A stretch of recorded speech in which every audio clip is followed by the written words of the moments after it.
നമസ്തേ, പുത്തൻപുലരിയിലേക്ക് എല്ലാ പ്രിയപ്പെട്ട പ്രേക്ഷകർക്കും സ്വാഗതം. നോക്കാം പ്രധാന വാർത്തകൾ. ചരിത്രം കുറിച്ച് ലോക്സഭ. വഖഫ് നിയമ ഭേദഗതി ബില്ല് പാസാക്കി. ബില്ലിനെ അനുകൂലിച്ചത് 288 പേർ. പാസായത് 14 മണിക്കൂർ നീണ്ട ചർച്ചയ്ക്ക് ശേഷം. ബില്ല് ഇന്ന് രാജ്യസഭയിൽ.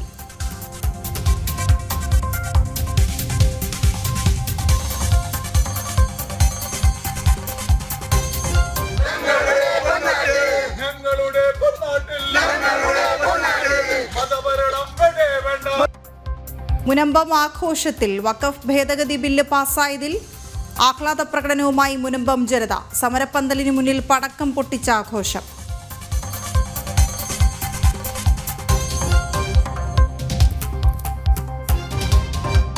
സമരം കടുപ്പിച്ച ആശമാർ. ഇന്ന് ആരോഗ്യമന്ത്രിയുമായി ചർച്ച. ആവശ്യങ്ങൾ അംഗീകരിച്ചാലേ സമരത്തിൽ നിന്ന് പിന്മാറൂ എന്ന് സമരസമിതി.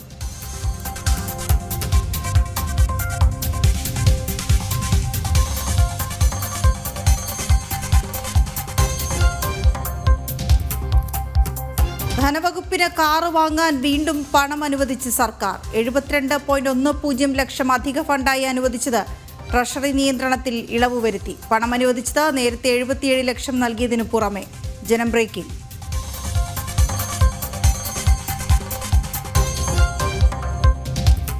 ബിംസ്റ്റെക് ഉച്ചകോടിയിൽ പങ്കെടുക്കാൻ പ്രധാനമന്ത്രി നരേന്ദ്രമോദി തായ്ലൻഡിലേക്ക്. ബാങ്കോക്കിൽ പ്രധാനമന്ത്രി ഷിനവത്രയുമായി കൂടിക്കാഴ്ച. തായ്ലൻഡിലെ ഇന്ത്യൻ സമൂഹവുമായി മോദി സംവദിക്കും.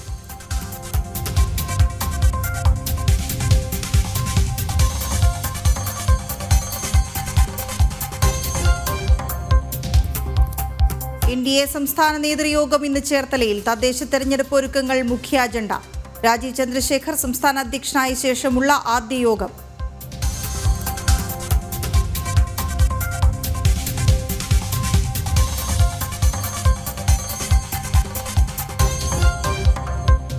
ഇറക്കുമതി തീരുവ പ്രഖ്യാപിച്ച് അമേരിക്ക. ഭാരതത്തിനെതിരെ ചുമത്തിയത് 26%. അമേരിക്കയിലെത്തുന്ന എല്ലാ ഉൽപ്പന്നങ്ങൾക്കും 10%. തീരുവ നയം സാമ്പത്തിക സ്വാതന്ത്ര്യത്തിന്റെ പ്രഖ്യാപനമെന്ന് ട്രംപ്.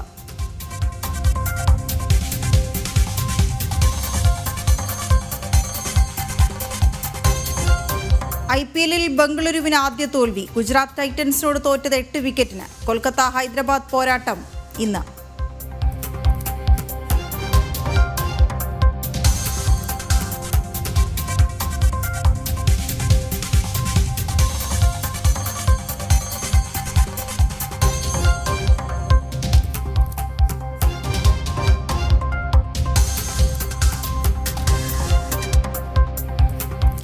ആദ്യം ശബരിമലയിലേക്കാണ് പോകുന്നത്. ശബരിമല തിരുവുത്സവം ഇന്ന് 2ാം ദിവസം. ഇന്നു മുതൽ ഉത്സവ ബലി തുടങ്ങും. രാവിലെ 10:30 മുതലാണ് ഉത്സവ ബലി ചടങ്ങുകൾ. 11ാം തീയതി പമ്പയിൽ ആറാട്ടോടുകൂടിയാണ് ഉത്സവം സമാപിക്കുക. ഉത്സവശേഷം വിഷു പൂജകളും പൂർത്തിയാക്കി ഏപ്രിൽ 18-നാണ് നട അടയ്ക്കുക. മിഥുൻ മുരളി ചേരുന്ന വിവരങ്ങളുമായി. മിഥുൻ, രാവിലെ ചടങ്ങുകൾ എന്തൊക്കെയാണ് പ്രധാനപ്പെട്ടത്? ഇപ്പം ഭക്തജന തിരക്ക് എത്രത്തോളമുണ്ട്? വീണ, ഉത്സവത്തിന്റെ പ്രധാന ചടങ്ങായ ഉത്സവബലി ഇന്ന് രാവിലെ 10:30 മുതൽ തുടങ്ങും. ഇന്ന് മുതലാണ് ഉത്സവബലി ചടങ്ങുകൾ തുടങ്ങുന്നത്. മറ്റൊരു പ്രധാനപ്പെട്ട ചടങ്ങ് വിളക്കിനെഴുന്നള്ളിത്താണ്. അത് 5ാം ഉത്സവം മുതലാണ്. പിന്നീടുള്ളത് 10ാം തീയതി പള്ളിവേട്ടയും 11ാം തീയതി ആറാട്ടും നടക്കുന്നു. രാവിലെ 10:30 മുതൽ ഉത്സവബലി ചടങ്ങുകൾ തുടങ്ങുമ്പോൾ ഈ സമയത്ത് ഭക്തർക്ക് ദർശനം ഉണ്ടാവുകയില്ല. 18ാം പടി കയറാൻ അനുവദിക്കുകയില്ല. ഈ സമയത്ത് ക്യൂവിലുള്ള ഭക്തജനങ്ങളെ ഫ്ലൈ ഓവറിലേക്കും നടപ്പന്തലിലേക്കും മറ്റും ഭക്തജനങ്ങൾക്ക് അവിടെ കാത്തു നിൽക്കണം. ഉച്ചയ്ക്ക് 1 മണിക്ക് ഉച്ചപൂജ പൂർത്തിയാക്കി നട അടയ്ക്കുകയും ചെയ്യും. പിന്നീട് വൈകിട്ട് മാത്രമായിരിക്കും. 5 മണിക്ക് നട തുറന്നതിന് ശേഷമാണ് ഭക്തജനങ്ങൾക്ക് ദർശനത്തിനുള്ള സൗകര്യം ഉണ്ടാകുന്നത്. ഉത്സവ ദിവസങ്ങളിൽ ഇന്നു മുതൽ ഉത്സവബലി ചടങ്ങുകൾ ആരംഭിക്കുന്നു. 10ാം ഉത്സവം പള്ളിവേട്ട വരെയുള്ള ദിവസങ്ങളിൽ ഉത്സവബലി ചടങ്ങുണ്ട്. ഈ ദിവസങ്ങളിലെല്ലാം രാവിലെ 10 മണിക്ക് മുൻപ് എത്തുന്ന ഭക്തജനങ്ങൾക്ക് സുഗമമായ ദർശനം സാധ്യമാകും. 10:30 മുതൽ ഉത്സവബലി ചടങ്ങുകൾ ആരംഭിക്കുന്നതിനാൽ 2.5 മണിക്കൂർ സമയം ഭക്തജനങ്ങൾക്ക് ദർശനത്തിനുള്ള സൗകര്യം ഉണ്ടാവുകയില്ല. പിന്നീട് വൈകിട്ട് 5 മണിക്ക് നട തുറന്നാലും വൈകിട്ട് പടിപൂജയുണ്ട് ദീപാരാധനയ്ക്ക് ശേഷം. ഈ സമയത്തും ജനങ്ങൾക്ക് ദർശനത്തിനുള്ള സൗകര്യം പടിപൂജ സമയത്തും ഉണ്ടാവുകയില്ല. പിന്നീട് 9 മണിക്ക് ശ്രീഭൂതബലി ചടങ്ങുണ്ട്. ഈ സമയത്തും ഭക്തജനങ്ങൾക്ക് ദർശനത്തിനുള്ള ദർശനത്തിനുള്ള സൗകര്യം ഉണ്ടാവുകയില്ല. അങ്ങനെ ഉത്സവബലി സമയത്തും ഒപ്പം വൈകുന്നേരം നട തുറന്നാൽ പടിപൂജ സമയത്തും ശ്രീഭൂതബലി സമയത്തും ഭക്തജനങ്ങൾക്ക് ദർശനത്തിനുള്ള സൗകര്യം ഇല്ല എന്നുള്ളത് കൊണ്ട് തന്നെ രാവിലെ 10 മണിക്ക് മുൻപ് ഈ ഉത്സവ ദിവസങ്ങളിൽ ദർശനത്തിനെത്തുന്ന ഭക്തജനങ്ങൾക്ക് സുഗമമായ ദർശനം സാധ്യമാകും എന്ന് തന്നെയാണ് ഭക്തജനങ്ങൾ മനസ്സിലാക്കേണ്ടത്. ഈ ദിവസങ്ങളിൽ ഉത്സവ ദിവസങ്ങളിൽ ദർശനത്തിന് എത്തുന്ന ഭക്തജനങ്ങളുടെ ശ്രദ്ധയ്ക്ക് ഉള്ള പ്രധാനപ്പെട്ട കാര്യം അത് തന്നെയാണ്. വൈകിട്ട് 2 മണിക്കൂർ മാത്രമാണ് 5 മണിക്ക് നട തുറന്നാൽ ദർശനത്തിന് സൗകര്യമുണ്ടാവുക. എല്ലാ ദിവസവും രാത്രി 10 മണിക്ക് ഹരിവരാസനം പാടി നടയടയ്ക്കും. ദിവസം ഇന്നലെയും ഇന്നും 2 ദിവസം നട തുറന്ന് ദിവസങ്ങളിലെല്ലാം തിരക്ക് നന്നേ കുറവാണ്. ശബരിമലയിൽ അപൂർവമായി മാത്രമാണ് ഇങ്ങനെ തിരക്കൊഴിഞ്ഞ സുഗമമായ ദർശനം സാധ്യമാകുന്ന ദിവസങ്ങൾ ഭക്തജനങ്ങൾക്ക് ലഭിക്കാറുള്ളൂ. അങ്ങനെയുള്ള ദിവസമാണ് ഇന്നലെയും ഇന്നും നട തുറന്ന ദിവസവുമെല്ലാം. ഭക്തജനങ്ങൾ നന്നേ കുറവ്. ഇന്നലെ 6000-ഓളം ഭക്തജനങ്ങൾ മാത്രമാണ് ദർശനം നടത്തിയത്. ഭക്തജനങ്ങൾക്ക് 18-ാം പടി തൊഴുത് കയറി സാവധാനം തിരക്കൊന്നും കൂടാതെ കൊടിമരച്ചുവട്ടിലേക്ക് എത്തി. കൊടിമരച്ചുവട്ടിൽ നിന്നും നേരിട്ട് ബലിക്കൽപുര വഴി ശ്രീകോവിലിന് മുന്നിലെത്തി അയ്യപ്പസ്വാമിയെ കൺകുളിർക്കെ കണ്ട് ദർശനം നടത്തി തിരികെ മടങ്ങുന്നതിനുള്ള ഭാഗ്യം സിദ്ധിക്കുന്ന ദിവസങ്ങളാണ് ഈ കഴിഞ്ഞ ദിവസങ്ങളും ഇന്നും എല്ലാം തന്നെ. തിരക്ക് നന്നേ കുറവ്, തീരെ കുറവാണ് തിരക്ക്. ഇനി 10-ാം തീയതിക്ക് ശേഷം വിഷുവിനോടനുബന്ധിച്ച ദിവസങ്ങളിൽ തിരക്ക് അനുഭവപ്പെടുമെന്നാണ് തിരുവിതാംകൂർ ദേവസ്വം ബോർഡ് പ്രതീക്ഷിക്കുന്നത്. മണ്ഡല മകരവിളക്ക് തീർത്ഥാടന കാലത്തിന് ശേഷം ഏറ്റവും കൂടുതൽ ഭക്തജന തിരക്ക് അനുഭവപ്പെടുന്നതും വിഷു കാലഘട്ടത്തിലാണ്, വിഷു പൂജയോടനുബന്ധിച്ച ദിവസങ്ങളിലാണ്. അതുകൊണ്ട് തന്നെ ഈ ദിവസങ്ങളിൽ ഉത്സവ ദിവസങ്ങളിൽ തിരക്ക് കുറവാണെങ്കിലും വിഷുവിനോടനുബന്ധിച്ച ദിവസങ്ങളിൽ ഏപ്രിൽ 10-ന് ശേഷം വലിയ തിരക്ക് ദേവസ്വം ബോർഡ് പ്രതീക്ഷിക്കുന്നുണ്ട്. ഒരു മിനി തീർത്ഥാടന കാലം എന്ന കണക്കെ തന്നെയുള്ള ക്രമീകരണങ്ങൾ ഈ ദിവസങ്ങളുമായി ബന്ധപ്പെട്ടുള്ള മുന്നൊരുക്കങ്ങൾ പൂർത്തിയായിട്ടുണ്ടെന്ന് തിരുവിതാംകൂർ ദേവസ്വം ബോർഡ് അറിയിക്കുന്നുണ്ട്. എല്ലാ ഇടത്താവളങ്ങളിലും ക്രമീകരണങ്ങൾ ഒരുക്കിയിട്ടുണ്ട്. ഭക്തജനങ്ങൾക്ക് ആവശ്യമായിട്ടുള്ള കൂടുതൽ സമയം ഭക്തജനങ്ങൾക്ക് കാത്തു നിൽക്കേണ്ട സാഹചര്യമൊക്കെ വന്നാൽ അതിനനുബന്ധിച്ചുള്ള എല്ലാ ക്രമീകരണങ്ങളും പൂർത്തിയായെന്നും ദേവസ്വം ബോർഡ് പറയുന്നു. 10-ാം തീയതിക്ക് ശേഷമാണ്, വിഷുവിനോടനുബന്ധിച്ച ദിവസങ്ങളിലാണ് തിരക്ക് കൂടുതൽ പ്രതീക്ഷിക്കുകയും ചെയ്യുന്നത്. ഈ ദിവസങ്ങളിൽ നട തുറന്ന ദിവസം മുതൽ ഏപ്രിൽ 1-ാം തീയതി മുതൽ ഈ 3 ദിവസങ്ങളിലും നന്നേ തിരക്ക് കുറവും സുഗമമായ ദർശനവും ഭക്തജനങ്ങൾക്ക് യാതൊരു തിരക്കും കൂടാതെ പരമാവധി സമയം അയ്യപ്പസ്വാമിയെ ദർശിക്കുന്നതിനുള്ള ഒരു ഭാഗ്യം സിദ്ധിച്ച ദിവസങ്ങളാണ് ഇന്നലെയും ഇന്നും എല്ലാം ഉള്ളത്. രാവിലെയും തിരക്ക് തീരെ കുറവാണ്. ഫ്ലൈ ഓവർ ഒന്നും ചുറ്റേണ്ട കാര്യം ഇല്ല. ഭക്തജനങ്ങൾക്ക് നേരെ ദർശനം നടത്താം. 18-ാം പടി കയറി കൊടിമരച്ചുവട്ടിലേക്ക് എത്തി നേരെ ദർശനം നടത്താം. ഇനി വരുന്ന ദിവസങ്ങളിൽ തിരക്ക് കൂടുകയാണെങ്കിൽ ഫ്ലൈ ഓവറിനും നേരിട്ടുള്ള ദർശനവും ഒരുപോലെ ക്രമീകരിക്കുമെന്നാണ് ദേവസ്വം ബോർഡ് അധികൃതർ അറിയിച്ചിരിക്കുന്നത്. വിഷുവിനോടനുബന്ധിച്ച ദിവസങ്ങളിൽ കൂടുതൽ ഭക്തജനങ്ങൾ എത്തുമ്പോൾ ഈ നേരിട്ടുള്ള ദർശനം മാറ്റി ഫ്ലൈ ഓവറിലേക്ക് ഭക്തജനങ്ങളെ മാറ്റും. അത് 50,000-ൽ കൂടുതൽ ഭക്തജനങ്ങൾ എത്തുന്ന ദിവസങ്ങളിലായിരിക്കും ഇത്തരത്തിൽ നേരിട്ടുള്ള ദർശനം മാറ്റിക്കൊണ്ട് ഫ്ലൈ ഓവർ വഴി ഭക്തജനങ്ങൾക്ക് ദർശന സൗകര്യം ഒരുക്കുക എന്നുള്ളതാണ്. 2 മിനിറ്റ് കൊണ്ട് ഇങ്ങനെ തിരക്ക് കൂടുന്ന ദിവസങ്ങളിൽ ഭക്തജനങ്ങളെ വളരെ വേഗം ഫ്ലൈ ഓവറിലേക്ക് മാറ്റും, തിരക്ക് നിയന്ത്രണ വിധേയമാക്കും എന്നുള്ളതാണ് ദേവസ്വം ബോർഡ് അറിയിച്ചിരിക്കുന്നത്. അതുവരെ തിരക്ക് ഒഴിഞ്ഞ ദിവസങ്ങളിൽ നേരിട്ടുള്ള ദർശന രീതി തന്നെ മീനമാസ പൂജാ സമയത്ത് നടപ്പാക്കിയ പരീക്ഷണാടിസ്ഥാനത്തിൽ ഇപ്പോഴും തുടരുന്ന നേരിട്ടുള്ള ദർശന രീതിയായിരിക്കും മറ്റു ദിവസങ്ങളിൽ തിരക്ക് കുറഞ്ഞ ദിവസങ്ങളിൽ ഉണ്ടാവുക. എല്ലാ ദിവസവും രാവിലെ 5 മണിക്ക് നട തുറന്ന് നിർമ്മാല്യ ദർശനം, ഗണപതി ഹോമം, മറ്റ് പതിവ് പൂജകൾ, ഉഷപൂജ പൂർത്തിയാക്കി ഉച്ചയ്ക്ക് 1 മണിയോടുകൂടി ഉച്ചപൂജയോടുകൂടി നടയടയ്ക്കുന്നു. ഇതിനിടയിലാണ് രാവിലെ 10:30 ഉത്സവബലി ഉള്ളത്. ഉത്സവബലി ദർശനം രാവിലെ 10 മുതൽ ചടങ്ങുകൾ ആരംഭിക്കും. 2.5 മണിക്കൂറോളം ഉത്സവബലി ചടങ്ങുകളുണ്ട്. പിന്നീട് വൈകിട്ട് ഉച്ചയ്ക്ക് 1 മണിക്ക് നടയടച്ചാൽ വൈകിട്ട് 5 മണിക്കാണ് നട തുറക്കുന്നത്. 6:30 ദീപാരാധന, പടിപൂജ എല്ലാ ദിവസവുമുണ്ട്. പിന്നീട് ഭക്തജനങ്ങൾക്ക് അല്പസമയം ദർശനത്തിനുള്ള സൗകര്യമുണ്ട്. പടിപൂജയ്ക്ക് ശേഷം വീണ്ടും 9 മണിക്ക് ശ്രീഭൂതബലി സമയത്തും ഭക്തജനങ്ങൾക്ക് ദർശനത്തിനുള്ള അവസരം ഉണ്ടാവുകയില്ല. പിന്നീട് 10 മണിക്ക് ഹരിവരാസന സമയത്ത് മാത്രമാണ് ദർശനത്തിനുള്ള സൗകര്യം ഉള്ളത്. 10 മണിയോടുകൂടി തിരക്കൊഴിഞ്ഞ ദിവസങ്ങൾ ആയതുകൊണ്ട് തന്നെ 10 മണിക്ക് തന്നെ എല്ലാ ദിവസവും ഹരിവരാസനം പാടി നട അടയ്ക്കുകയും ചെയ്യും. എന്തായാലും എല്ലാ ചടങ്ങുകളുമായി ബന്ധപ്പെട്ട് ഉത്സവ ചടങ്ങുകൾക്കാണ് ഈ ദിവസങ്ങളിൽ കൂടുതൽ പ്രാധാന്യം. അതുകൊണ്ടാണ് ഈ ദിവസങ്ങളിൽ മുൻ വർഷങ്ങളിലും ഭക്തജനങ്ങളുടെ വലിയ തിരക്ക് അങ്ങനെ അനുഭവപ്പെടാത്തത്.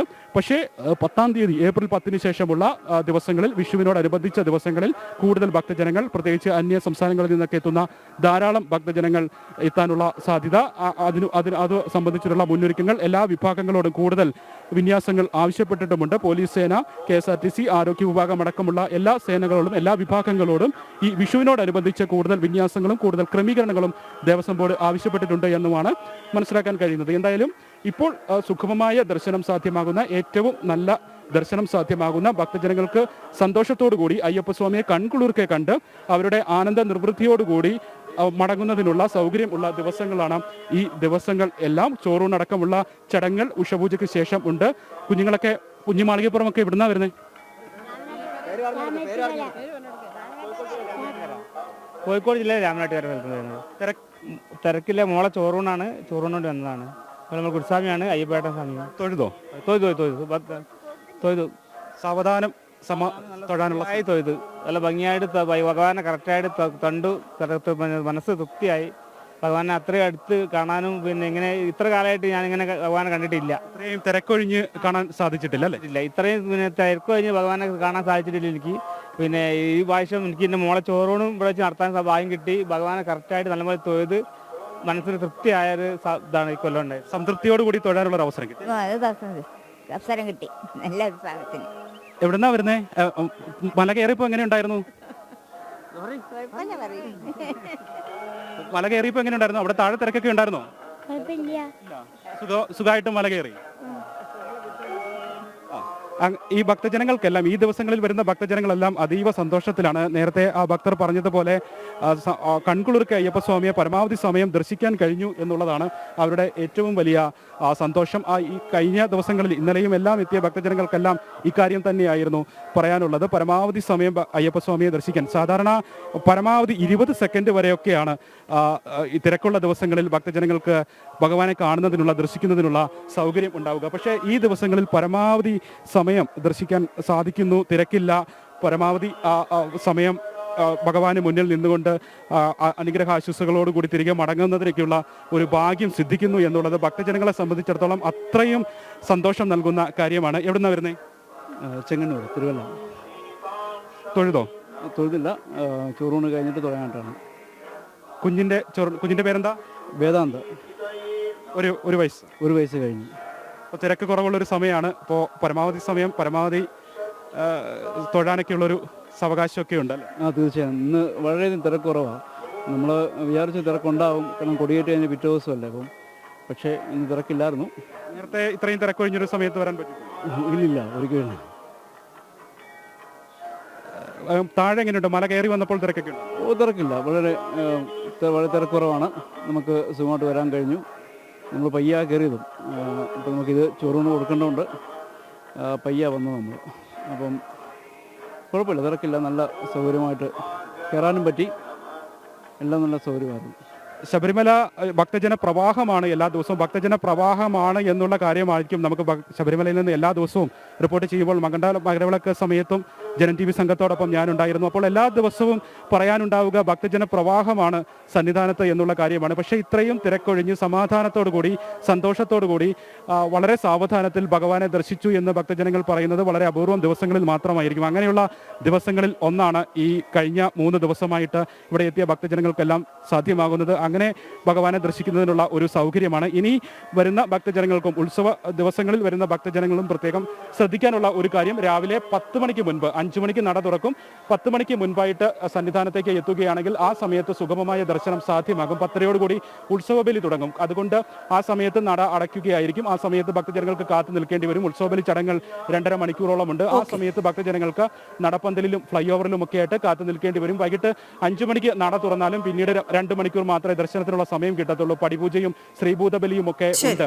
അതുകൊണ്ട് രാവിലെ 10 മണിക്ക് മുൻപായിട്ട് ഭക്തജനങ്ങൾ എത്തുകയാണെങ്കിൽ സുഗമമായ ദർശനം ഈ ദിവസങ്ങളിൽ സാധ്യമാകും. വീണ, NDA സംസ്ഥാന നേതൃയോഗം ഇന്ന് ചേർത്തലയിൽ ചേരും. വൈകിട്ട് 3-ന് ചേർത്തല ട്രാവൻകൂർ പാലസ് ഹോട്ടലിലാണ് യോഗം. BJP സംസ്ഥാന അധ്യക്ഷൻ രാജീവ് ചന്ദ്രശേഖർ, NDA അധ്യക്ഷൻ തുഷാർ വെള്ളാപ്പള്ളി, NDA കൺവീനർ തുഷാർ വെള്ളാപ്പള്ളി, മറ്റ് ഘടകകക്ഷി നേതാക്കൾ എന്നിവർ പങ്കെടുക്കും. നിഷ ചേരുന്ന വിവരങ്ങളുമായി. നിഷ, വിവരങ്ങൾ എന്താണ്?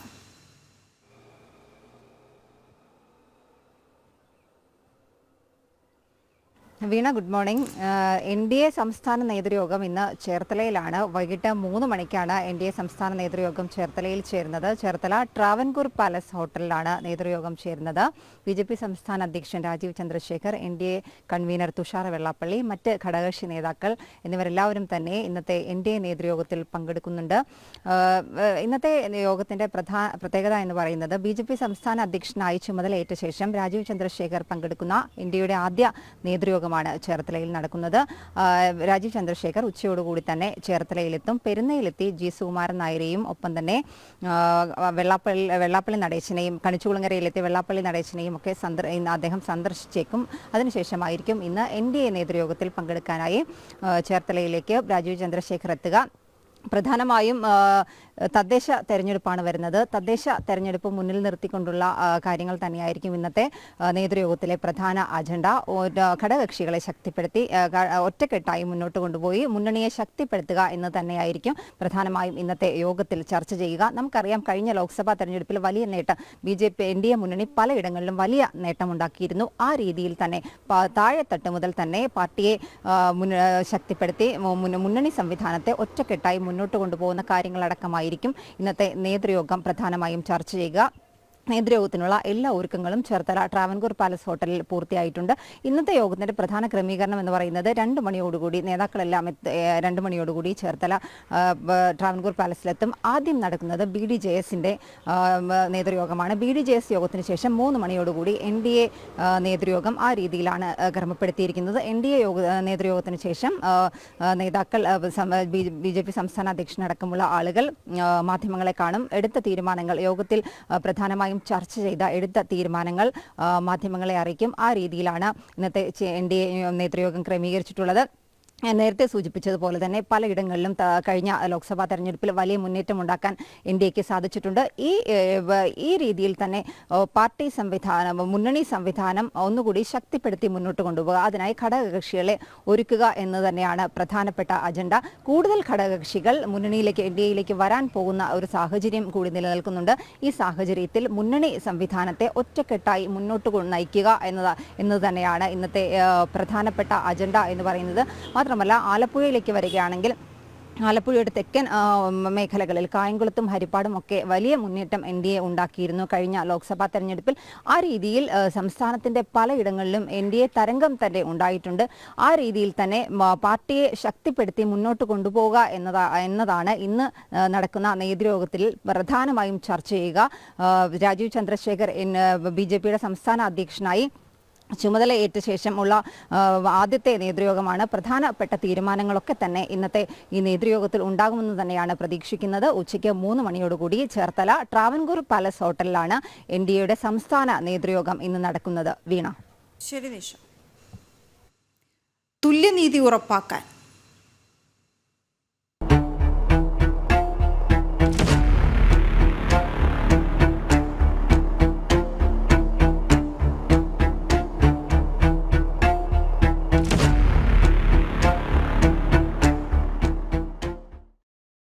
വഖഫ് ഭേദഗതി ബില്ല് ലോക്സഭ കടന്നതോടെ ആഹ്ലാദത്തിലാണ് മുനമ്പം ജനത.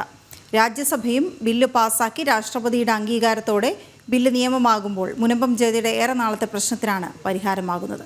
രേഷ്മ ബാബു ചേരുന്ന വിവരങ്ങളുമായി. രേഷ്മ, ഇന്നലെയും മുനമ്പം ജനത വലിയ ആഹ്ലാദത്തിലായിരുന്നു. പടക്കം പൊട്ടിച്ചുള്ള ആഹ്ലാദ പ്രകടനങ്ങളൊക്കെയാണ് അവർ നടത്തിയത്. എത്രത്തോളം പ്രതീക്ഷ വെച്ച് പുലർത്തുന്നുണ്ട് അവർ ഈ ബില്ലിൽ?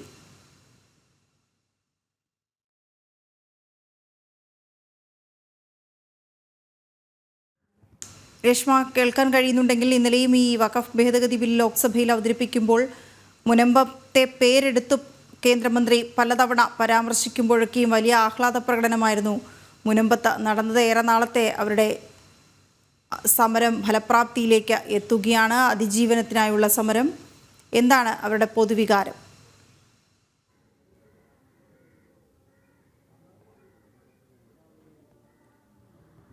വീണ, നമുക്കറിയാം പുലർച്ചെ 2 മണിയോടുകൂടി തന്നെയാണ് ഈ ലോക്സഭയിൽ വഖഫ് ഭേദഗതി ബില്ല് പാസ്സായത്, വോട്ടോടുകൂടി പാസ്സായത്. ആ സമയത്തുകൂടി ഈ മുനമ്പത്ത് ഇവിടെ ഈ ഒരു തീരപ്രദേശത്ത് ഈ മുനമ്പത്തെ നിരാഹാര പന്തലിൽ നിരവധി പേരുണ്ടായിരുന്നു. അവർ പടക്കം പൊട്ടിച്ചും പരസ്പരം കെട്ടിപ്പിടിച്ചും തന്നെയാണ് ആഹ്ലാദത്തോടുകൂടി ആ ഒരു ബില്ല് പാസ്സായ ആ ഒരു നിമിഷത്തെ വരവേറ്റത്. അതീവ സന്തോഷത്തോടുകൂടി ആ ഒരു നിമിഷത്തെ അവർ വരവേറ്റു. ഒപ്പം തന്നെ ഏറ്റവും പ്രധാനമായിട്ട് പറയേണ്ടത്, അവർക്ക് നിലവിൽ ഈ ഒരു രാജ്യസഭയിലും കൂടി ഇന്ന് ഈ ബില്ല് വരുന്നുണ്ട്. ആ സമയത്ത് കൂടി എന്താണ് പറയാനായിട്ടുള്ളത്, ഒപ്പം തന്നെ ഇന്നലത്തെ അവരുടെ ആ ഒരു ബില്ല് പാസ്സാകുന്ന സമയം വരെയുള്ള കാത്തിരിപ്പ്, അതൊക്കെ തന്നെ നമുക്ക് അറിയേണ്ടതുണ്ട്. സമരസമിതിയുടെ നേതാവായിട്ടുള്ള ജോസഫ് ബിന്നി, അതോടൊപ്പം തന്നെ ഇടവ വികാരിയായിട്ടുള്ള ആന്റണി തറയിലും ചേരുകയാണ്. ഫാദറിലേക്ക് ആദ്യം പോകാം. ഫാദർ, ലോക്സഭയിൽ കഴിഞ്ഞ ദിവസം തന്നെ ഈ ബില്ല് പാസ്സാക്കിയിരുന്നു. പുലർച്ചെ വരെ ഇവിടെ നിരാഹാര പന്തലിൽ ആളുകളുണ്ടായിരുന്നു. ഒപ്പം തന്നെ എത്രത്തോളം ഇന്ന് രാജ്യസഭയിലേക്ക് വരുന്നുണ്ട്, പിന്നീട് അതിനുശേഷം രാഷ്ട്രപതിക്ക് വിടും. എന്നാലും ഈ ഒരു മുനമ്പത്തെ ജനതയെ സംബന്ധിച്ച് ഏറെ സന്തോഷകരമായിട്ടുള്ള നിമിഷമാണെന്ന് കഴിഞ്ഞ ദിവസം തന്നെ പ്രതികരിച്ചിരുന്നു. എന്താണ് ഈ ഘട്ടത്തിൽ പറയാനുള്ളത്? തീർച്ചയായിട്ടും ഞങ്ങളുടെ നിരാഹാര സമരത്തിൻ്റെ 173-ാം ദിനമായ ഇന്ന് ഏറെ സന്തോഷത്തോടു കൂടിയാണ് ഈ വാർത്ത പങ്കുവയ്ക്കുന്നത്. അപ്പോൾ ഇന്നലെ 12.5 മണിക്കൂറായിരുന്നു ഈ ചർച്ച നീണ്ടുപോയത്. ഏതായാലും ചർച്ച ഞങ്ങൾ ശ്രവിക്കുകയും അതോടൊപ്പം തന്നെ രാത്രി ആ സമയത്ത് ഇവിടെ നിരാഹാര പന്തലിലെ ആളുകളുണ്ടായിരുന്നു. അവസാനം വോട്ട് ചെയ്ത് അതിൻ്റെ റിസൾട്ട് കിട്ടുന്നത് വരെ എല്ലാവരും ഇവിടെ ഉണ്ടായിരുന്നു. സന്തോഷത്തോടു കൂടിയാണ് ഞങ്ങളെല്ലാവരും വീട്ടിലേക്ക് തിരിച്ചു പോയത്. ഏതായാലും ഞങ്ങൾക്ക് ഒത്തിരി പ്രത്യാശയും പ്രതീക്ഷയും നൽകുന്ന ഒരു വോട്ടെടുപ്പായിരുന്നു. അതിന്ന് രാജ്യസഭയിൽ ഇത് പാസ്സായി കഴിഞ്ഞെങ്കിൽ തീർച്ചയായിട്ടും നിയമമായിട്ട് വന്നു കഴിഞ്ഞെങ്കിൽ തീർച്ചയായിട്ടും മുനമ്പം സമൂഹത്തെ ഈ സമരത്തെ ഞങ്ങൾ സഹായിക്കുന്നതായിരിക്കും ഞങ്ങൾ പ്രതീക്ഷിക്കുന്നു. ഇടത് വലത് എംപികൾ, പ്രത്യേകിച്ച് കേരളത്തിൽ നിന്നുള്ള എംപിമാരൊക്കെ തന്നെ ഇതിനെ കടുത്ത എതിർപ്പായിരുന്നു രേഖപ്പെടുത്തുകയും പറയുകയൊക്കെ ചർച്ചയിലൊക്കെ ഉടനീളം അവർ ഉന്നയിച്ചത്. അതിനോട് എങ്ങനെയാണ് പ്രതികരിക്കുന്നത്?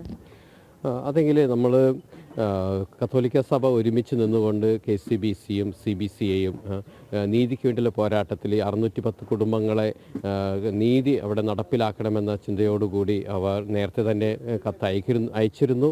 എല്ലാവരും സപ്പോർട്ട് നമ്മൾ ആവശ്യപ്പെട്ടിരുന്നു. അതിനു മുമ്പ് നിരാഹാര സമരത്തിന് ഇവിടെ ഈ ഭൂസംരക്ഷണ സമിതിയും എല്ലാ MPമാർക്കും നേരത്തെ തന്നെ കത്തുകൾ അയച്ചിരുന്നു. അതോടൊപ്പം തന്നെ ഹൈബിയിടുന്നു ഞങ്ങൾ നേരിട്ട് 2500 പേരുടെ ഒപ്പുകൾ ശേഖരിച്ചുകൊണ്ട് അവിടെ ഞങ്ങൾ കത്ത് നൽകിയിരുന്നു. അതെല്ലാം ഞങ്ങൾക്ക് സപ്പോർട്ട് ലഭിക്കണമെന്ന ആഗ്രഹത്തോടു കൂടിയായിരുന്നു. പക്ഷേ ഞങ്ങൾ പ്രതീക്ഷിച്ച സപ്പോർട്ട് അവർക്ക് നൽകാൻ താല്പര്യപ്പെട്ടെങ്കിലും നമ്മുടെ രാഷ്ട്രീയ കക്ഷികളുടെ നിലപാടുകളിൽ വ്യത്യാസം ഉണ്ടായിരുന്നു. മുനമ്പം എന്ന വാക്ക് പല പ്രാവശ്യവും പാർലമെൻറ്റിൽ ഇന്നലെ കേൾക്കാനിടയായി. അതോടുകൂടി നമ്മൾ ചിന്തിക്കേണ്ട ഒരു കാര്യം എന്തെങ്കിൽ ഓരോ നിയമത്തിനും മാറ്റങ്ങൾ വരുത്തുന്നത് നമ്മുടെ പുരോഗമനത്തെ സൂചിപ്പിക്കുന്നതാണ്. അപ്പോൾ ആ പുരോഗമനത്തിൽ എന്തൊക്കെ നമുക്ക് യോജിച്ച് പോകാൻ സാധിക്കും എന്ന് രണ്ട് കക്ഷികൾ, എല്ലാ കക്ഷികളും ഒരുമിച്ച് വിലയിരുത്തി മുന്നോട്ട് പോകുമ്പോഴാണ് നമ്മുടെ രാജ്യം വളരുന്നത്. അല്ലാതെ ചിലതിൽ മാത്രം ഉറുകെ പിടിച്ചുകൊണ്ട് ഞങ്ങൾക്ക് സാധിക്കുകയില്ല, സപ്പോർട്ട് ചെയ്യാൻ സാധിക്കുകയില്ല എന്ന് ചിന്തിക്കുകയാണെങ്കിൽ തീർച്ചയായിട്ടും വളരാനായിട്ട് സാധിക്കില്ല. അപ്പോൾ ഇന്നലെ നമ്മുടെ കേരളത്തിലുള്ള MPമാർ മാത്രമല്ല, പക്ഷേ പല സ്ഥലങ്ങളിൽ നിന്നുള്ളവർ പല രീതികളിലാണ് ഇന്നലെ സംസാരിച്ചത്. അതുകൊണ്ട് ഏതായാലും ഈ ബില്ല് പാസ്സായാലും ഏറെ സന്തോഷത്തോടു കൂടി ഞങ്ങൾ മുനമ്പം സമൂഹം പ്രത്യാശയോടുകൂടി കാത്തിരിക്കുകയാണ്. ആരൊക്കെയാണ് രക്ഷിച്ചത്, ആരൊക്കെയാണ് ചതിച്ചത് മുനമ്പം ജനത, ആ രീതിയിലേക്കും കൂടെ ഇന്നലത്തെ ഒരു ബില്ല് പാസ്സാക്കൽ ചർച്ച പോയില്ലേ? ചർച്ച തീർച്ചയായിട്ടും ആ രീതിയിൽ പോയി. ഇന്നലെ 12 മണിക്കൂർ ചർച്ചകളും ഞാൻ കേട്ടിരുന്നു. അതിൽ കശ്മീർ മുതൽ നമ്മുടെ തമിഴ്നാട് വരെയുള്ള പല ചെറിയ പാർട്ടികളും വലിയ പാർട്ടികളും എല്ലാം തന്നെ അതിൽ ചർച്ച ചെയ്തിരുന്നു. അപ്പോൾ അതിൽ വഖഫ് നിയമം ഭേദഗതി ആവശ്യമാണെന്ന് പല പാർട്ടികളും, BJPയുടെ കൂടെയുള്ളവരും അല്ലാതെ ഇൻഡിപെൻഡൻ്റ് ആയിട്ടുള്ള പല പാർട്ടികളും അത് സൂചിപ്പിക്കുകയും ചെയ്തു. അതോടൊപ്പം തന്നെ മറ്റുള്ള ചില പാർട്ടികളും അതിലുള്ള കുറവുകളും അതോടൊപ്പം തന്നെ അതിൻ്റെ പോരായ്മകളും സൂചിപ്പിക്കുന്നുണ്ടായിരുന്നു. ഏതായാലും ഇന്നലെ നടന്ന് നല്ലൊരു ചർച്ചയായിരുന്നു. അപ്പോൾ BJPയിൽ സപ്പോർട്ട് ഇതിൽ കൂടുതലുണ്ടായിരുന്നു. അതുകൊണ്ട് തന്നെയാണ് ഈ വഖഫ് ഭേദഗതി ബില്ല് പാസ്സാകുകയും ചെയ്തത്. കാരണം 288 വോട്ടുകൾ ലഭിച്ചാണ് ഇത് പാസ്സാക്കിയത്. അതുകൊണ്ട് തീർച്ചയായിട്ടും ഇനി ഞങ്ങൾ പ്രതീക്ഷയോടുകൂടിയാണ് മുന്നോട്ട് പോകുന്നത്. തീർച്ചയായിട്ടും ഫാദറിന്റെ വാക്കുകൾ അതീവ സന്തോഷകരമായിട്ട് തന്നെയാണ് പറയുന്നത്. അതോടൊപ്പം തന്നെ മറ്റൊരു സമരസമിതി നേതാവായിട്ടുള്ള ജോസഫ് ബിന്നിയിലേക്കും കൂടി നമുക്ക് പോകേണ്ടതുണ്ട്. ചേട്ടാ, ആദ്യഘട്ടം മുതലേ തന്നെ ഈ സമര പന്തലിൽ ഒരു പ്രധാനപ്പെട്ട രീതിയിൽ ഒരു പങ്കുവഹിച്ചൊരു വ്യക്തിയാണ്. അതോടൊപ്പം തന്നെ 5.5 മാസമൊക്കെ പിന്നിടുന്ന ഒരു സാഹചര്യത്തിൽ തന്നെയാണ് ഈ വഖഫ് ഭേദഗതി ബില്ല് രാജ്യസഭയിലേക്കും ലോക്സഭയിലേക്കും വന്നത്.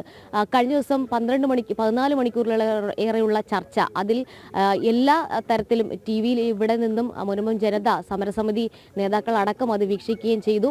എന്താണ് ഈ ഘട്ടത്തിൽ പറയാനുള്ളത്? ഞങ്ങൾക്ക് വളരെ സന്തോഷകരമാണ്. ഞങ്ങളുടെ ഈ മുനമ്പത്തിൻ്റെ നിലവിളി അങ്ങ് പാർലമെൻറ്റിലെത്തുകയും അത് വളരെ ഗൗരവപൂർവ്വം പാർലമെൻറ്റിൽ ചർച്ചയ്ക്കെടുക്കുകയും ഞങ്ങളുടെ പ്രശ്നങ്ങൾക്ക് ഒരു ശാശ്വതമായ പരിഹാരം ലഭിക്കുന്ന രീതിയിലുള്ള ആദ്യ കടമ്പയായ ലോക്സഭയിൽ ഈ ബില്ല് പാസ്സാവുകയും ചെയ്തിരിക്കുകയാണ്. ഇനി രാജ്യസഭയിലും ഇന്ന് പാസ്സാകും.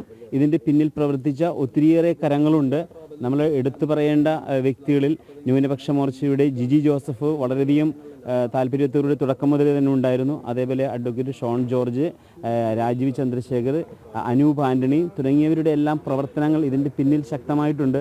വൈദികരുടെയും KCBCയുടെയും SNDPയുടെയും അതേപോലെ ഞങ്ങളുടെ ഈ ഗ്രാമത്തെ സ്നേഹിച്ച, ഈ പാർശ്വവൽക്കരിക്കപ്പെട്ട ഈ പ്രദേശത്തെ 610 കുടുംബങ്ങളെ സ്നേഹിച്ച സന്മനസ്സുള്ള കേരളത്തിലെയും ഇന്ത്യയിലെയും ആളുകളുടെ സന്മനസ്സാണ് ഇന്നലെ പാർലമെൻറ്റിൽ ഞങ്ങൾക്ക് കാണുവാനായിട്ട് സാധിച്ചത്.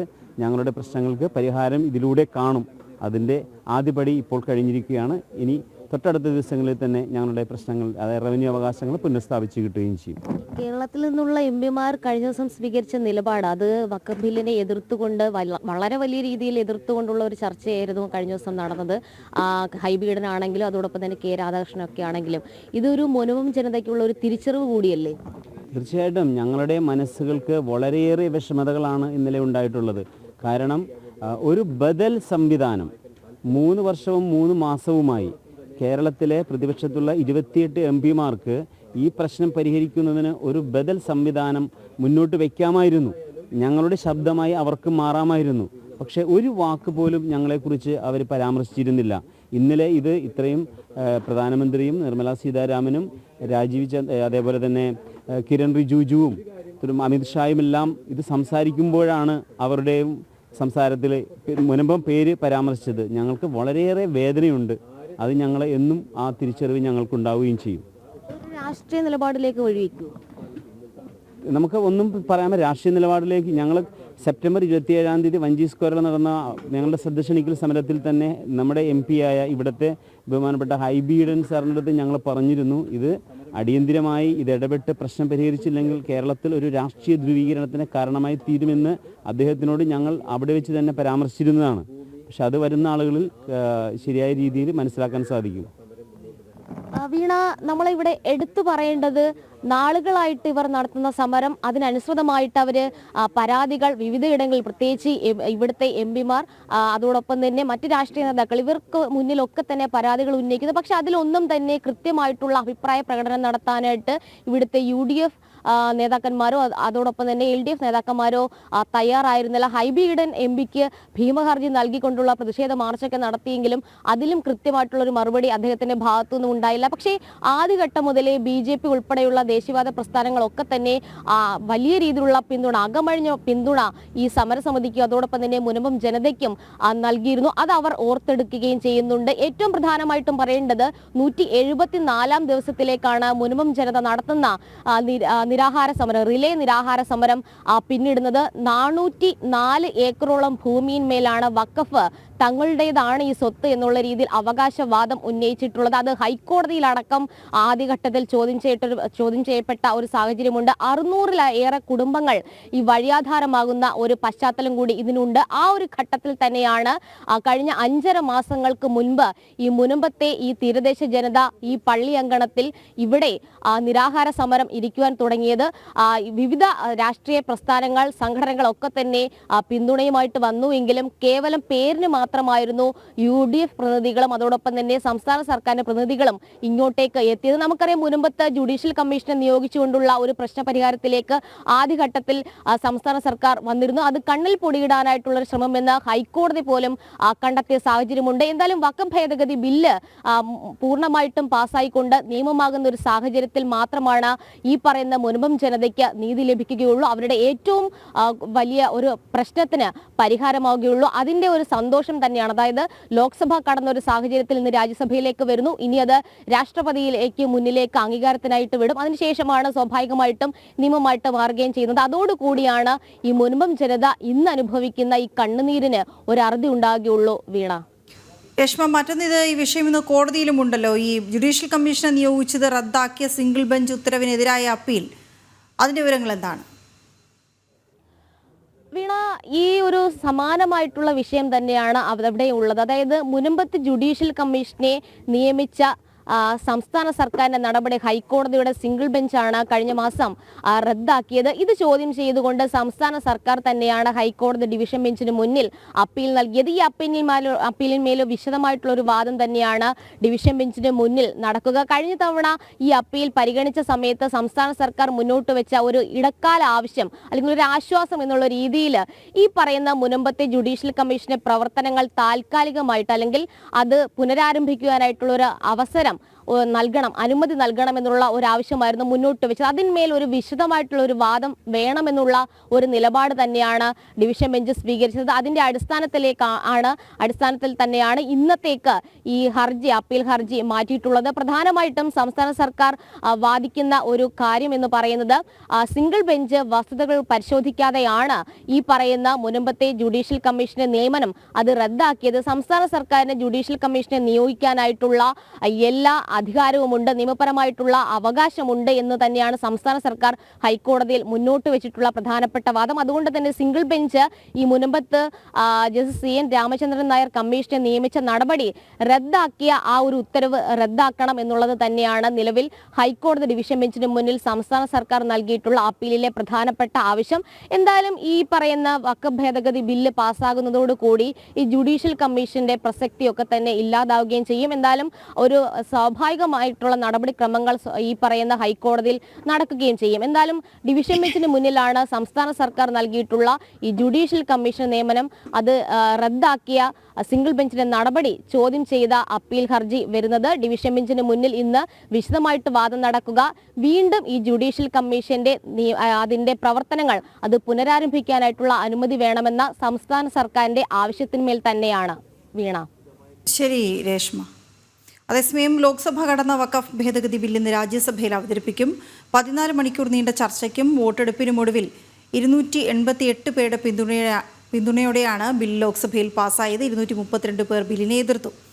ഗൗതം അനന്തനാരായണൻ ചേരുന്ന വിവരങ്ങളുമായി. ഗൗതം, രാജ്യസഭയിലെ അവസ്ഥ എങ്ങനെയാണ്? അവിടെ എങ്ങനെയായിരിക്കും ചർച്ച നടക്കുക? ബില്ലിൽ രാജ്യസഭയിലെത്തുമ്പോൾ എങ്ങനെയാണ് കാര്യങ്ങൾ?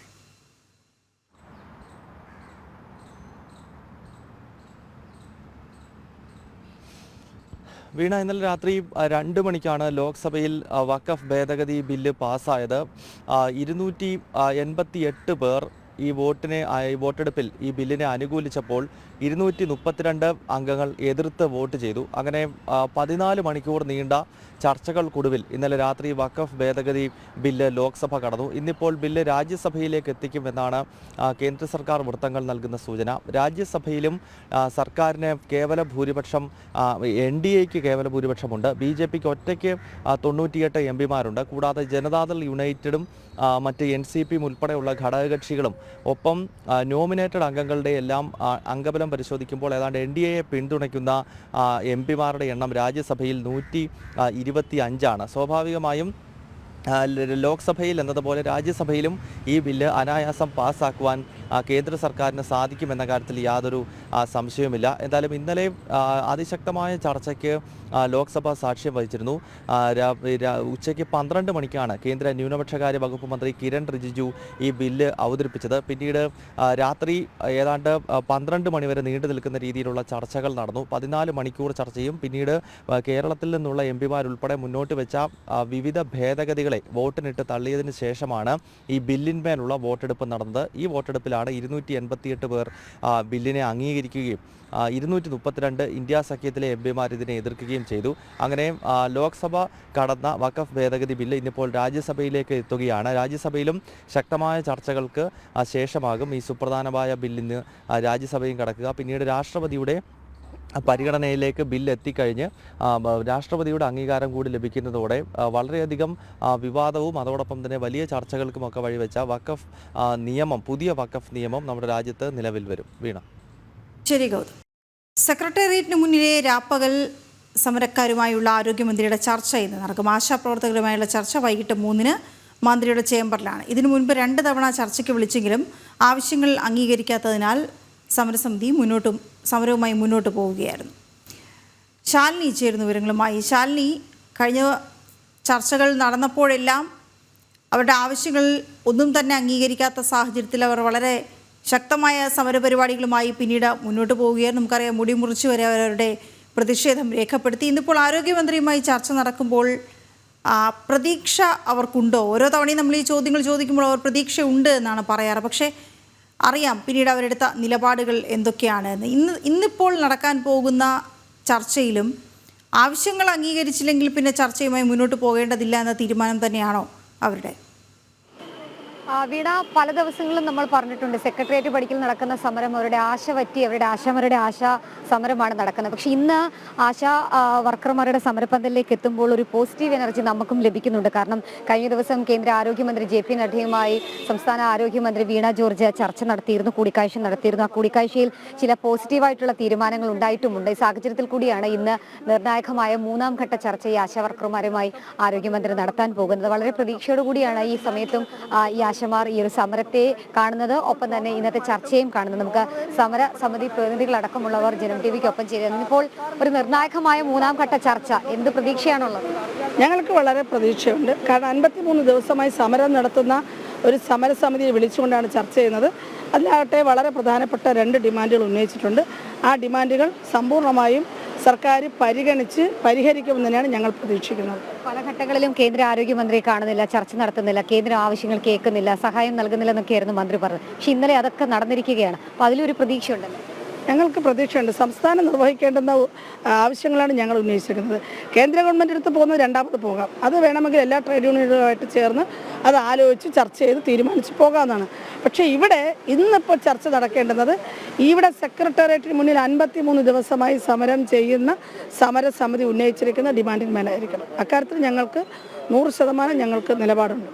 പ്രതീക്ഷയിലാണ്. അംഗീകരിക്കുകയാണെങ്കിൽ സമരം അവസാനിപ്പിക്കുമില്ലെങ്കിൽ തുടരും. തീർച്ചയായും ഞങ്ങൾ പ്രതീക്ഷയിലാണ്. കാരണം ഞങ്ങൾ ആരോഗ്യ പ്രവർത്തകർ ഇവിടെ ഇരിക്കാൻ വന്നിരിക്കുന്നതല്ല. ഞങ്ങൾക്ക് പോകണം, ഫീൽഡിൽ പോകണം, പ്രവർത്തിക്കണം. അതുകൊണ്ട് എത്രയും വേഗം ഈ സമരം രമ്യമായി പരിഹരിച്ച് സമരം അവസാനിപ്പിക്കണമെന്ന് തന്നെയാണ് ഞങ്ങൾ ആഗ്രഹിക്കുന്നത്.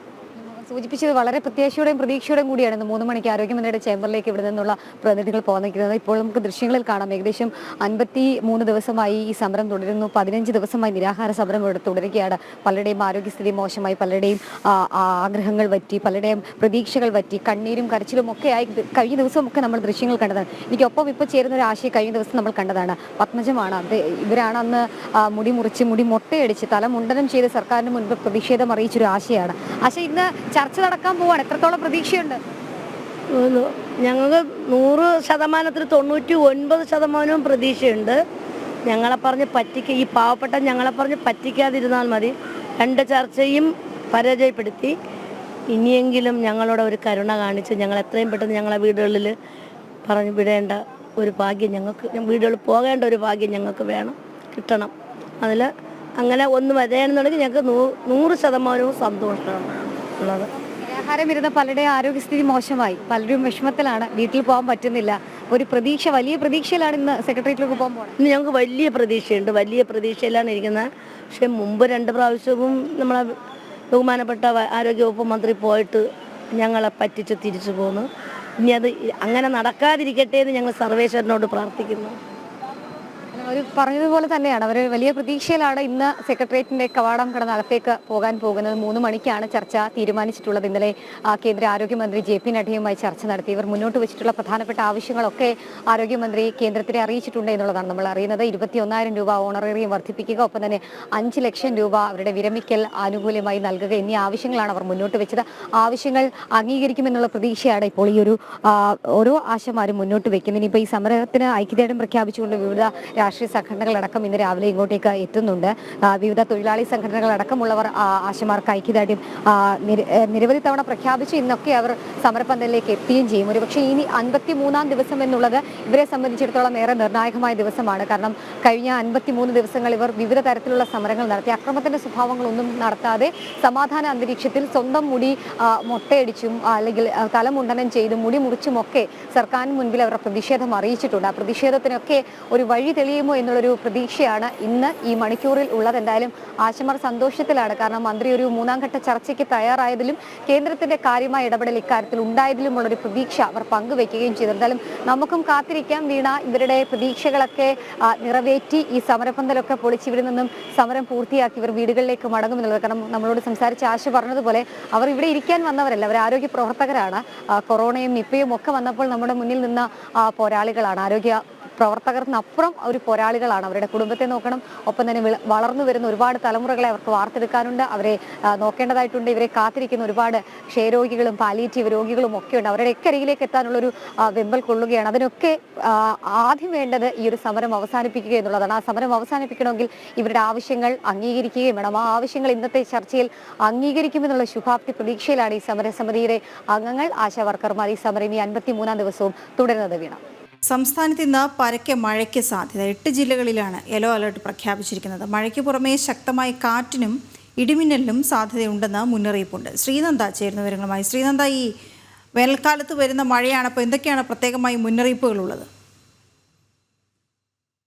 വീണ, ഇന്ന് മുതൽ 4 ദിവസത്തേക്കാണ് സംസ്ഥാനത്തെ വിവിധ ജില്ലകളിൽ മഴ കനക്കുമെന്ന് കേന്ദ്ര കാലാവസ്ഥാ വകുപ്പ് മുന്നറിയിപ്പ് നൽകിയിരിക്കുന്നത്. 8 ജില്ലകളിലാണ് യെല്ലോ അലർട്ട് പ്രഖ്യാപിച്ചിരിക്കുന്നത്. പത്തനംതിട്ട, ഇടുക്കി, എറണാകുളം, തൃശൂർ, പാലക്കാട്, മലപ്പുറം, കോഴിക്കോട്, വയനാട് എന്നീ ജില്ലകളിലാണ് യെല്ലോ അലർട്ട് പ്രഖ്യാപിച്ചിരിക്കുന്നത്. നാളെ വെള്ളിയാഴ്ചയും തിരുവനന്തപുരം, പത്തനംതിട്ട, എറണാകുളം, ഇടുക്കി, തൃശൂർ ജില്ലകളിലും യെല്ലോ അലർട്ട് പ്രഖ്യാപിച്ചിട്ടുണ്ട്. ശനിയാഴ്ചയും ഞായറാഴ്ചയും വിവിധ ജില്ലകളിൽ യെല്ലോ അലർട്ടും പ്രഖ്യാപിച്ചിട്ടുണ്ട്. ഇപ്പോൾ തന്നെ നമുക്ക് മനസ്സിലാക്കാൻ സാധിക്കും, വിവിധ ഇടങ്ങളിൽ, ഒറ്റപ്പെട്ട ഇടങ്ങളിൽ ഇടിമിന്നലോട് കൂടിയ മഴയും അതുപോലെ തന്നെ 40 കിലോമീറ്റർ വരെ വേഗത്തിൽ കാറ്റ് വീശാനുമുള്ള സാധ്യത തള്ളിക്കളയാൻ സാധിക്കില്ല എന്നാണ് കാലാവസ്ഥാ നിരീക്ഷണ കേന്ദ്രം അറിയിച്ചിരിക്കുന്നത്. 24 മണിക്കൂറിൽ 64.5 മില്ലിമീറ്റർ മുതൽ 115.5 മില്ലിമീറ്റർ വരെ മഴ പെയ്യുമെന്നാണ് ഇപ്പോൾ ഉള്ള ഒരു കണക്കുകൂട്ടലിൽ നിന്ന് നമുക്ക് വ്യക്തമാക്കാൻ സാധിക്കുന്നത്. കള്ളക്കടൽ പ്രതിഭാസത്തിനുള്ള സാധ്യതകളും തള്ളിക്കളയാൻ സാധിക്കില്ല എന്നാണ് കാലാവസ്ഥാ വകുപ്പ് ഇപ്പോൾ വ്യക്തമാക്കിയിരിക്കുന്നത്. മുന്നറിയിപ്പുമായി കേന്ദ്ര കാലാവസ്ഥാ വകുപ്പ് എത്തിയിട്ടുണ്ട്.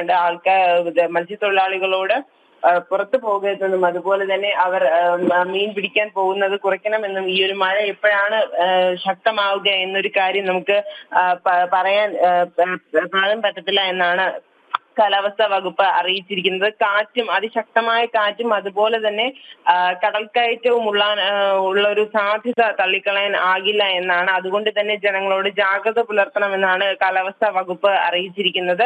ഒറ്റപ്പെട്ട ഇടങ്ങളിലും കനത്ത മഴയും അതുപോലെ തന്നെ കാറ്റുമുള്ള സാധ്യതകൾ ഉണ്ടാകുമെന്നാണ് ഇപ്പോൾ നമുക്ക് വ്യക്തമാക്കാൻ സാധിക്കുന്നത്. വീണ, ഓക്കെ, ശരി ശ്രീനന്ദ.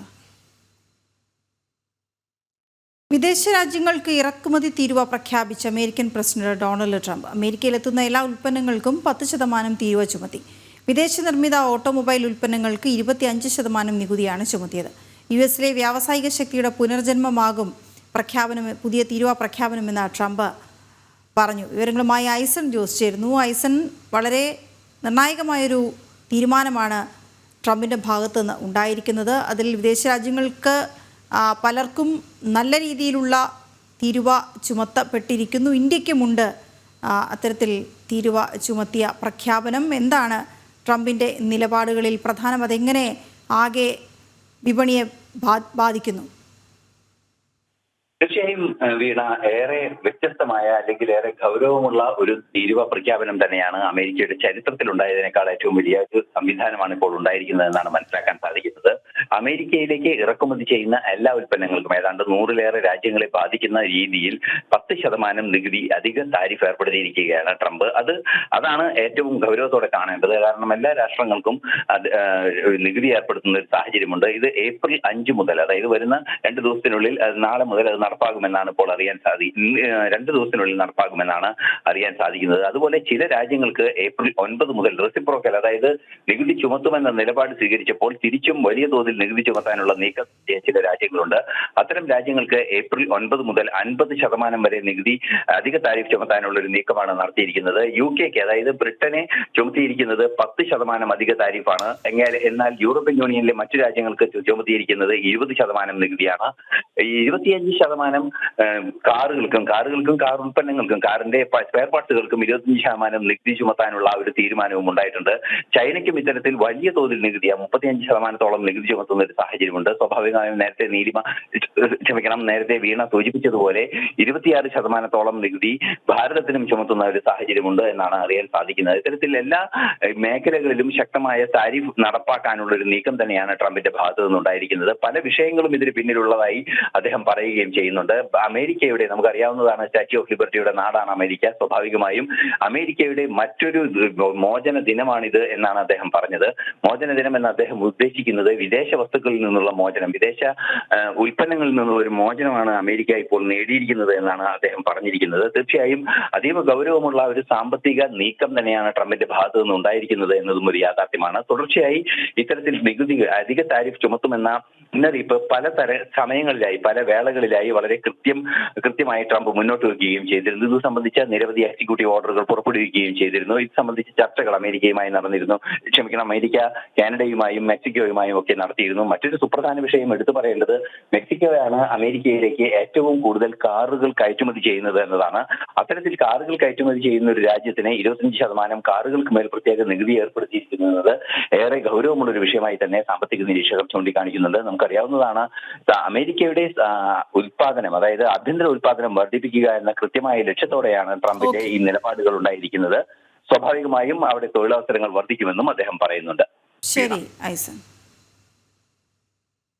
പ്രധാനമന്ത്രി നരേന്ദ്രമോദി ഇന്ന് തായ്ലൻഡിലേക്ക് 6ാമത് ബിംസ്റ്റെക് ഉച്ചകോടിയിൽ പങ്കെടുക്കും. തായ്ലൻഡ് പ്രധാനമന്ത്രി ഷിനവത്രയുമായി പ്രധാനമന്ത്രി കൂടിക്കാഴ്ച നടത്തും. തുടർന്ന് തായ്ലൻഡിലെ ഇന്ത്യൻ സമൂഹവുമായി സംവദിക്കും. നയതന്ത്ര ബന്ധം ശക്തിപ്പെടുത്താനുള്ള വിവിധ കരാറുകളിൽ പ്രധാനമന്ത്രി ഒപ്പുവയ്ക്കും.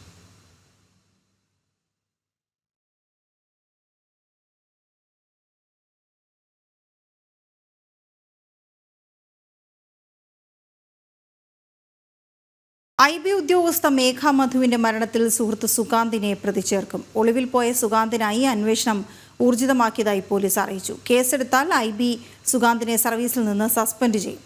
ശാലിനി ചേർന്ന വിവരങ്ങളുമായി. ശാലിനി, സുകാന്തിന്റെ പങ്ക് എത്രത്തോളം എന്ന് ഇതിനോടകം വ്യക്തമാകുന്നു. ഏത് തരത്തിലാണ് ഈ അന്വേഷണം ഇപ്പോൾ മുന്നോട്ട് പോകുന്നത്?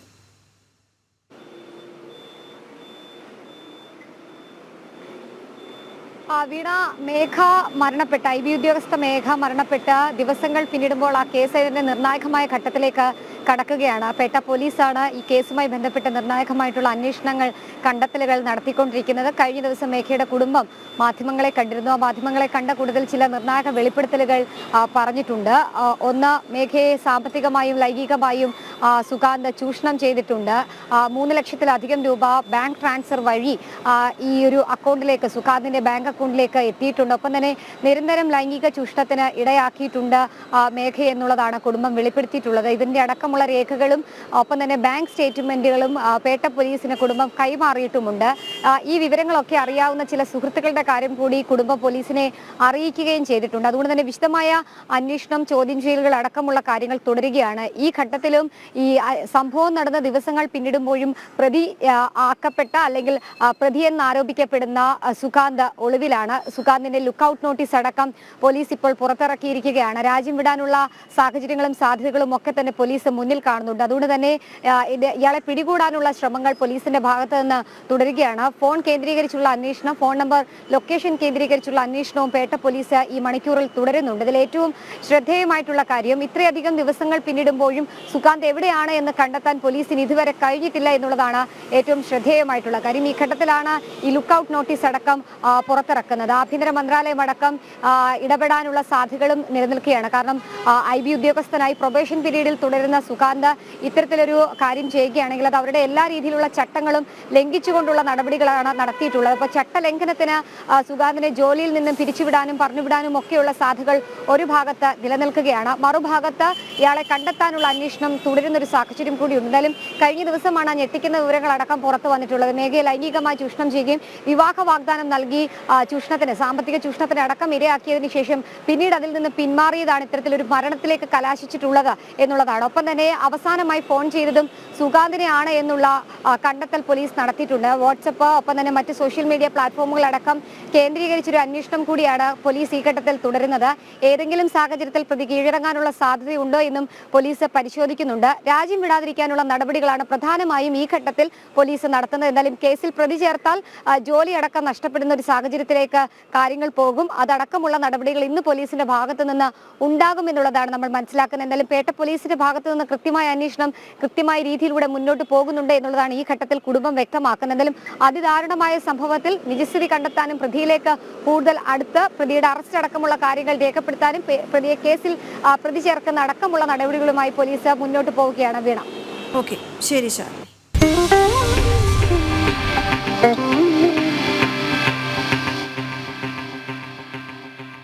നമസ്കാരം. നമസ്തേ. ഇനി പുത്തമ്പുരയിലെ അടുത്ത ഒരു മണിക്കൂറിലെ പ്രധാന വാർത്തകളിലേക്കാണ്. പ്രധാന വാർത്തകൾ നോക്കാം. ചരിത്രം കുറിച്ച ലോക്സഭ വഖഫ് നിയമ ഭേദഗതി ബില്ല് പാസാക്കി. ബില്ലിനെ അനുകൂലിച്ചത് 288 പേർ. പാസായത് 14 മണിക്കൂർ നീണ്ട ചർച്ചയ്ക്ക് ശേഷം. ബിൽ ഇന്ന് രാജ്യസഭയിൽ ആഹ്ലാദ പ്രകടനവുമായി മുനമ്പം ജനത.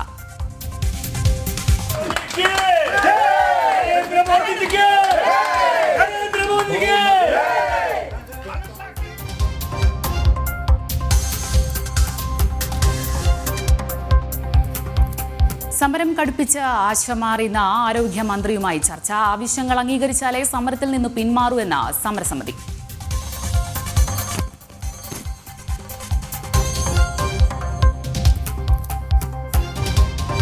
ദൂർത്ത് തുടർന്ന് സംസ്ഥാന സർക്കാർ ധനവകുപ്പിന് കാർ വാങ്ങാൻ വീണ്ടും പണം അനുവദിച്ചു. 72.10 ലക്ഷം അധിക ഫണ്ടായി അനുവദിച്ചത് ട്രഷറി നിയന്ത്രണത്തിൽ ഇളവ് വരുത്തി. പണം അനുവദിച്ചത് നേരത്തെ 77 ലക്ഷം നൽകിയതിന് പുറമെ ജനം ബ്രേക്കിംഗ്.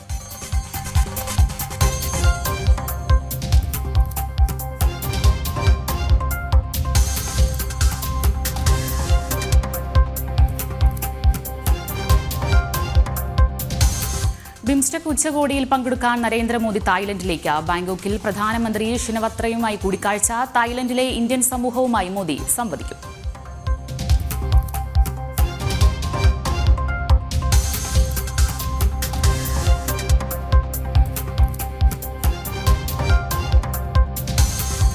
NDA സംസ്ഥാന നേതൃയോഗം ഇന്ന് ചേർത്തലയിൽ. തദ്ദേശ തെരഞ്ഞെടുപ്പ് ഒരുക്കങ്ങൾ മുഖ്യ അജണ്ട. രാജീവ് ചന്ദ്രശേഖർ സംസ്ഥാന അധ്യക്ഷനായ ശേഷമുള്ള ആദ്യ യോഗം.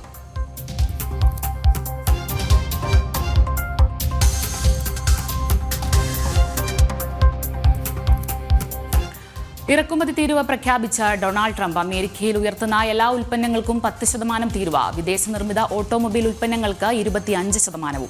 നയം സാമ്പത്തിക സ്വാതന്ത്ര്യത്തിന്റെ പ്രഖ്യാപനമെന്ന് ട്രംപ്.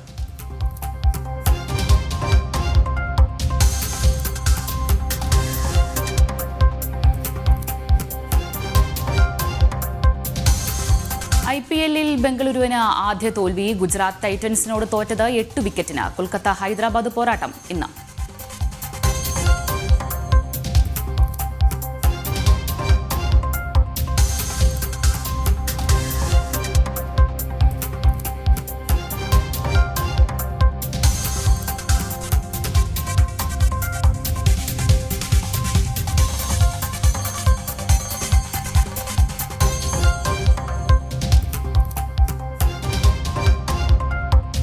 വിശദമായ വാർത്തകളിലേക്ക്.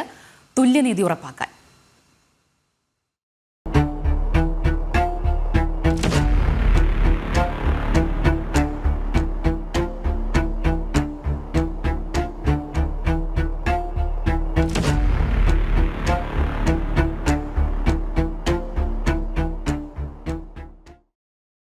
വഖഫ് ഭേദഗതി ബില്ല് ഇന്ന് രാജ്യസഭയിൽ അവതരിപ്പിക്കും. 14 മണിക്കൂർ നീണ്ട ചർച്ചയ്ക്കും വോട്ടെടുപ്പിനൊടുവിൽ 288 പേരുടെ പിന്തുണയോടെയാണ് ബില്ല് ലോക്സഭയിൽ പാസ്സായത്. 232 പേർ ബില്ലിനെ എതിർത്തു. വിവരങ്ങൾ നൽകാനായി ഗൗതം അനന്തനാരായണൻ ചേരുന്നുണ്ട്. ഗൗതം, കേരളം കണ്ട അല്ലെങ്കിൽ കേരളം കാത്തിരുന്ന ഏറ്റവും വലിയൊരു വിധി എന്താകുമെന്ന്. മുനമ്പം ജനതയുടെ ഏറ്റവും വലിയൊരു പ്രശ്നമായിരുന്നു വഖഫ്. ഒപ്പം തന്നെ അവരുടെ ഭൂമി അവരുടെ കയ്യിൽ നിന്ന് പോകുന്നു എന്നുള്ള രീതിയിലുള്ള പ്രശ്നങ്ങൾ. ഇതിനാണ് ലോക്സഭയിൽ ഇന്നലെ തീരുമാനമായത്. നീണ്ട 8 മണിക്കൂർ നീണ്ട ചർച്ചയ്ക്കൊടുവിൽ ബിൽ പാസ്സായി എന്നുള്ളൊരു ആശ്വാസ വാർത്ത ജനങ്ങളിലേക്ക് എത്തുമ്പോൾ അവരുടെ പ്രതികരണം അല്ലെങ്കിൽ BJP സർക്കാരിനു മേൽ ഉള്ള അവരുടെ ഒരു വിശ്വാസം കൂടി അവരുടെ ആഹ്ലാദ പ്രകടനങ്ങളിൽ നിന്ന് തന്നെ നമ്മൾ മനസ്സിലാക്കിയതാണ്. ഇന്ന് രാജ്യസഭയിൽ ബില്ല് അവതരിപ്പിക്കും എന്ന് മനസ്സിലാക്കാൻ സാധിക്കുന്നു. ഒപ്പം തന്നെ വോട്ടെടുപ്പിൽ 288 പേരുടെ പിന്തുണയോടെയാണ് ബില്ല് ലോക്സഭയിൽ പാസ്സായിരിക്കുന്നതും. കൂടുതൽ വിശദാംശങ്ങൾ ഗൗതം.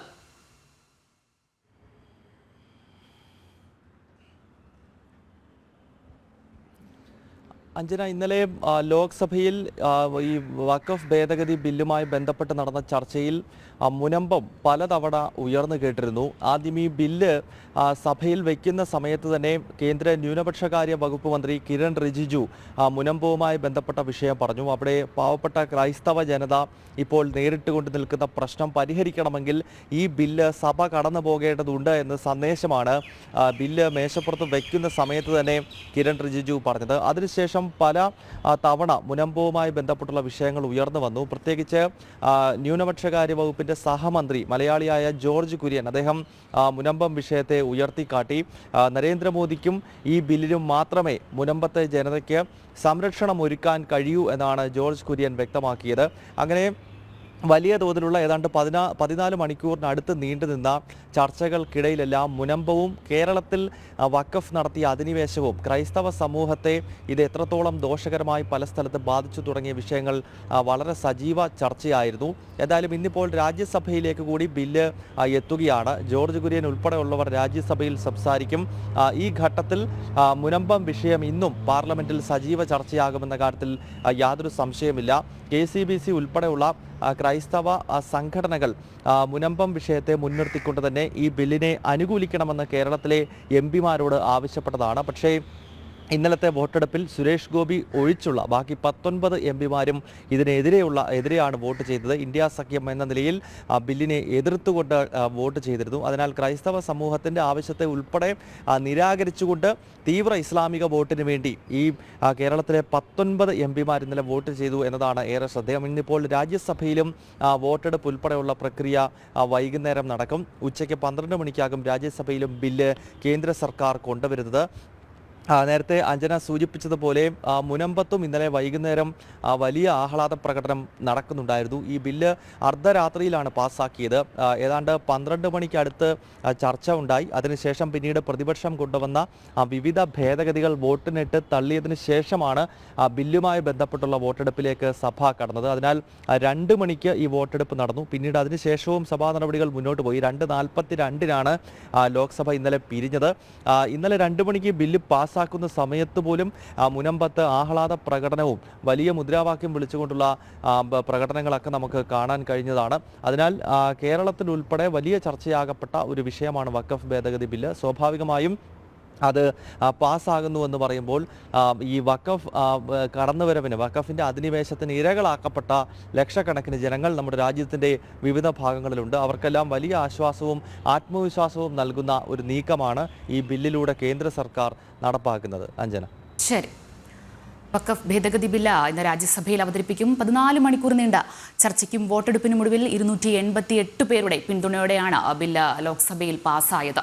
വിവരങ്ങൾ നൽകുകയായിരുന്നു ഗൗതം അനന്തനാരായണൻ. വഖഫ് ഭേദഗതി ബില്ല് ലോക്സഭ കടന്നതോടെ ആഹ്ലാദത്തിലാണ് മുനമ്പം ജനത. രാജ്യസഭയും ബില്ല് പാസാക്കി. രാഷ്ട്രപതിയുടെ അംഗീകാരത്തോടെ ബില്ല് നിയമമാകുമ്പോൾ മുനമ്പം ജനതയുടെ ഏറെ നാളത്തെ പ്രശ്നത്തിനാണ് പരിഹാരമാകുന്നത്. അതേസമയം മുനമ്പം ഭൂമി പ്രശ്നത്തിൽ സംസ്ഥാന സർക്കാർ ജുഡീഷ്യൽ കമ്മീഷനെ നിയോഗിച്ചത് റദ്ദാക്കിയ സിംഗിൾ ബെഞ്ച് ഉത്തരവിനെതിരായ അപ്പീൽ ഹൈക്കോടതി ഇന്ന് വീണ്ടും പരിഗണിക്കും. വിവരങ്ങൾ നൽകാനായി രേഷ്മ ചേരുന്നുണ്ട്. രേഷ്മ, മുനമ്പം ജനതയുടെ ഏറ്റവും വലിയൊരു പ്രശ്നത്തിന് പരിഹാരമായിരിക്കുകയാണ് ലോക്സഭയിൽ ബില്ല് പാസ്സായതോടെ. ഒപ്പം തന്നെ മുനമ്പം ജനതയുടെ ഏറെ നാളത്തെ പ്രശ്നത്തിനാണ് പരിഹാരം കണ്ടിരിക്കുന്നത്. അതേസമയം മുനമ്പം ഭൂമി പ്രശ്നത്തിൽ സംസ്ഥാന സർക്കാർ ജുഡീഷ്യൽ കമ്മീഷനെ നിയോഗിച്ചത് റദ്ദാക്കിയ സിംഗിൾ ബെഞ്ച് ഉത്തരവിനെതിരെ ഇന്ന് അപ്പീൽ ഹൈക്കോടതി പരിഗണിക്കാനിരിക്കുകയാണ്. വിശദാംശങ്ങൾ രേഷ്മ.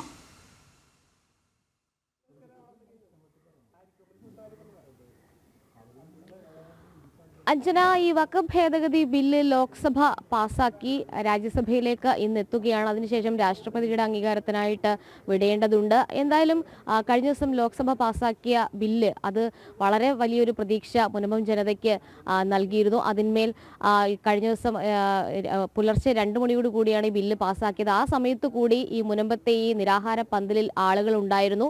ഇവിടെ ആ ആളുകൾ ആഹ്ലാദം പ്രകടിപ്പിക്കുകയൊക്കെ ചെയ്തു. അവരെ സംബന്ധിച്ച് 173-ാം ദിവസത്തിലേക്കാണ് ഈ സമരം കടക്കുന്നത്. ആ സമരത്തിൽ അവരുടെ ഏറ്റവും പ്രധാനപ്പെട്ട ആവശ്യം തങ്ങളുടെ റവന്യൂ അവകാശങ്ങൾ പുനഃസ്ഥാപിക്കുക എന്നുള്ളത് തന്നെയാണ്. ആ അവകാശങ്ങൾ പുനഃസ്ഥാപിക്കുവാൻ വേണ്ടിയിട്ടുള്ള പ്രയത്നത്തിന്റെ ഫലമായിട്ടാണ് അവർ ഈ ഒരു ഭാഗമായിട്ടാണ് സമരവുമായിട്ട് മുന്നോട്ട് പോയത്. അതിനിടയിൽ തന്നെ വഖഫ് ഭേദഗതി ബില്ല് അവർ അതിന് ഭേദഗതി വരുത്തണം എന്നുള്ള ഒരു ആവശ്യം നേരത്തെ തന്നെ മുന്നോട്ട് വെച്ചിരുന്നു. അത് ബില്ല് പാസ്സാക്കിയ ഒരു സാഹചര്യത്തിൽ വളരെ വലിയൊരു പ്രതീക്ഷ അവർക്കുണ്ട്. എന്തായാലും നമുക്ക് നിലവിൽ ഈ ഒരു സമരസമിതിയുടെ നേതാവായിട്ടുള്ള ജോസഫ് ബിന്നി നമ്മോടൊപ്പമുണ്ട്. അദ്ദേഹത്തോട് തന്നെ ഒരിക്കൽ കൂടി നമുക്ക് ചോദിക്കേണ്ടതുണ്ട്. ഒരിക്കൽ കൂടി ചേട്ടനോട് ചോദിക്കുകയാണ്, കഴിഞ്ഞ ദിവസം തന്നെ ഈ ഒരു ബില്ല് പാസ്സാക്കിയ സമയത്ത് വളരെ വലിയൊരു പ്രതീക്ഷയൊക്കെ തന്നെ മുനമ്പം ജനത മുന്നോട്ട് വെച്ചിരുന്നു. അവർ പറയുകയൊക്കെ ചെയ്തിരുന്നു, ആഹ്ലാദ പ്രകടനമൊക്കെ നടത്തിയിരുന്നു. ഇനി ഉള്ള രാഷ്ട്രീയ നിലപാടിന് ഒപ്പം മറ്റ് കാര്യങ്ങൾ എങ്ങനെയാണ്? ഇപ്പോൾ രാജ്യസഭയിലും കൂടി നമ്മുടെ ഈ ബില്ല് പാസ്സാകുന്നതോടുകൂടി ഇത് പ്രസിഡന്റ് സൈൻ ചെയ്യേണ്ട നിയമമാവുകയാണ്. ആ നിയമമായി കഴിഞ്ഞാൽ മുനമ്പം ജനതയെ സംബന്ധിച്ചിടത്തോളം ഞങ്ങൾ സപ്പോർട്ട് ചെയ്തിട്ടുള്ള കുറേ വ്യക്തികളുണ്ട്. അവരെല്ലാം ഞങ്ങൾ നെഞ്ചോട് ചേർക്കുകയും അതേപോലെ തന്നെ ഞങ്ങളുടെ ശബ്ദം വളരെ നേരത്തെ പാർലമെൻറ്റിൽ അറിയിക്കാൻ പറ്റുകയും അതൊരു ബദൽ സംവിധാനം 28 MP-മാർ ഇവിടെ ഉണ്ട്. അവർക്ക് ഒരു ബദൽ ഞങ്ങളുടെ ഈ രോദനത്തിന് ഒരു ബദൽ സംവിധാനം അവർക്ക് തയ്യാറാക്കാൻ പറ്റുകയും ചെയ്തില്ല എന്നുള്ളത് വലിയ മുനമ്പം ജനതയെ സംബന്ധിച്ചിടത്തോളം ഞങ്ങളുടെ ഓരോ ഹൃദയങ്ങളിലും വേദന ഉളവാക്കുന്നതാണ്. അതുകൊണ്ട് തന്നെ വരും നാളുകളിൽ രാഷ്ട്രീയ കേരളം മുനമ്പത്തിൻ്റെ അവസ്ഥ മനസ്സിലാക്കി ഒരു ധ്രുവീകരണം സംഭവിക്കാൻ സാധ്യതയുണ്ട്. ഈ ഒരു രാജ്യസഭ ഇന്ന് ഈ ബില്ല് പരിഗണിക്കുകയാണ്. പിന്നീട് അത് പാസ്സായി കഴിഞ്ഞാൽ സ്വാഭാവികമായിട്ടും രാഷ്ട്രപതിയുടെ അംഗീകാരത്തിനായിട്ട് വിടുകയും ചെയ്യും. കഴിഞ്ഞ ദിവസം ഈ ബില്ലിൻ്റെ ചർച്ച നടന്ന സമയത്ത് കെ രാധാകൃഷ്ണൻ MP അതോടൊപ്പം തന്നെ കോൺഗ്രസിൻ്റെ MPമാരൊക്കെ എടുത്ത നിലപാട് അതിന് ശക്തിയുക്തം എതിർത്തുകൊണ്ടായിരുന്നു. നേരത്തെ KCBC ആണെങ്കിലും CBCI ആണെങ്കിലും അവരോട് ആവശ്യപ്പെട്ടിരുന്നത് നിങ്ങൾ അകമഴിഞ്ഞൊരു പിന്തുണ ഈ വഖഫ് ഭേദഗതി ബില്ലിന്മേൽ നൽകണം, പ്രത്യേകിച്ച് മുനമ്പത്തുകാരുടെ ജീവിത പ്രശ്നമാണെന്നൊക്കെയാണ്. പക്ഷെ അത് തള്ളിക്കളയുന്നൊരു സമീപനമായിരുന്നല്ലോ അവർ ഈ പറയുന്ന സഭയിലാണെങ്കിലും പുറത്തും സ്വീകരിച്ചത്. KCBC ഇതിനെക്കുറിച്ച് ശരിയായ രീതിയിലുള്ള പഠനം നടത്തിയതിന് ശേഷമാണ് MP-മാരോട് പറഞ്ഞത് മുനമ്പത്ത് ജനങ്ങളെ രക്ഷിക്കുന്നതിന് വേണ്ടി നിലവിൽ എന്താണോ ചെയ്യാൻ പറ്റുന്ന ആ രീതിയിലെല്ലാം ചെയ്യണമെന്ന് പറഞ്ഞെങ്കിലും അത് മുഖവിലക്കെടുക്കാൻ അവർ തയ്യാറായില്ല എന്നുള്ളത് വളരെ വേദനയുളവാക്കുന്നതാണ്. അത് ഞങ്ങൾക്ക് വളരെ വിഷമതയുളവാക്കുന്നതാണ്. അതുപോലെ CBCIയും SNDPയും എല്ലാം ഒരേപോലെ പറഞ്ഞു ഈ രോദനം മുനമ്പംകാരുടെ പ്രശ്നത്തിന് ശാശ്വതമായൊരു പരിഹാരം കാണണമെന്നുള്ളത്. എന്നിരുന്നാലും കേരളത്തിലെ ഈ ചെറിയ മൂലയിൽ കിടക്കുന്ന ഈ ജനങ്ങളുടെ ശബ്ദം ഇന്നലെ പാർലമെൻറ്റിൽ നിറഞ്ഞു നിന്നു എന്നുള്ളത് ദൈവത്തിൻ്റെ ഇടപെടലുകളായിട്ടാണ് ഞങ്ങൾ കാണുന്നത്. അതോടൊപ്പം തന്നെ സുരേഷ് ഗോപി മന്ത്രിയുടെയും ജോർജ് കുര്യൻ മന്ത്രിയുടെയും അതേപോലെ തന്നെ അഡ്വക്കേറ്റ് ഷോൺ ജോർജ്, ന്യൂനപക്ഷ മോർച്ചയുടെ സംസ്ഥാന പ്രസിഡന്റായിട്ടുള്ള ജിജി ജോസഫ്, രാജീവ് ചന്ദ്രശേഖർ, അതേപോലെ തന്നെ അനൂപ് ആൻ്റണി, അദ്ദേഹമൊക്കെല്ലാം തുടക്കം മുതലേ തന്നെ ഇവിടെ വന്നിരുന്നു. ഞങ്ങളുടെ ഒരു ശബ്ദമായി അവരവിടെ ഡൽഹിയിൽ നിലയുറപ്പിച്ചതിൻ്റെ ഫലമായിട്ടാണ് ഞങ്ങൾക്ക് ഈ ഒരു വിജയത്തിലേക്ക് എത്തിപ്പെടാൻ സാധിച്ചതെന്നുള്ളത് ഞങ്ങൾക്ക് നന്നായി വ്യക്തമായിട്ടും ഇവിടുത്തെ ഓരോ കുഞ്ഞിനും അറിയാവുന്നതാണ്. ഇന്നത്തെ പരിപാടികൾ എന്തൊക്കെയാണ്? ഇന്നിപ്പോൾ ഞങ്ങൾ 9 മണിക്ക് തന്നെ നിരാഹാരം സമരം ആരംഭിക്കും. തുടർന്ന് ആഹ്ലാദമായിട്ട് വിജയാഹ്ലാദം ഞങ്ങൾക്കുണ്ട്. അത് ആഹ്ലാദത്തോടെ തന്നെ ഞങ്ങൾ പ്രകടനമായിട്ട് മുന്നോട്ട് പോകും. അങ്ങനെ വരും ദിവസങ്ങളിൽ കൂടുതൽ ശക്തമായ രീതിയിൽ ഇന്നിപ്പോൾ രാജ്യസഭ പാസ്സാക്കുന്നതോടുകൂടി നാളെ ഇപ്പോൾ രാജീവ് ചന്ദ്രശേഖരൊക്കെ നാളെ വരുമെന്ന് പറഞ്ഞിട്ടുണ്ട്. അപ്പോൾ അതെല്ലാം ഞങ്ങൾക്ക് സന്തോഷം നൽകുന്നതാണ്.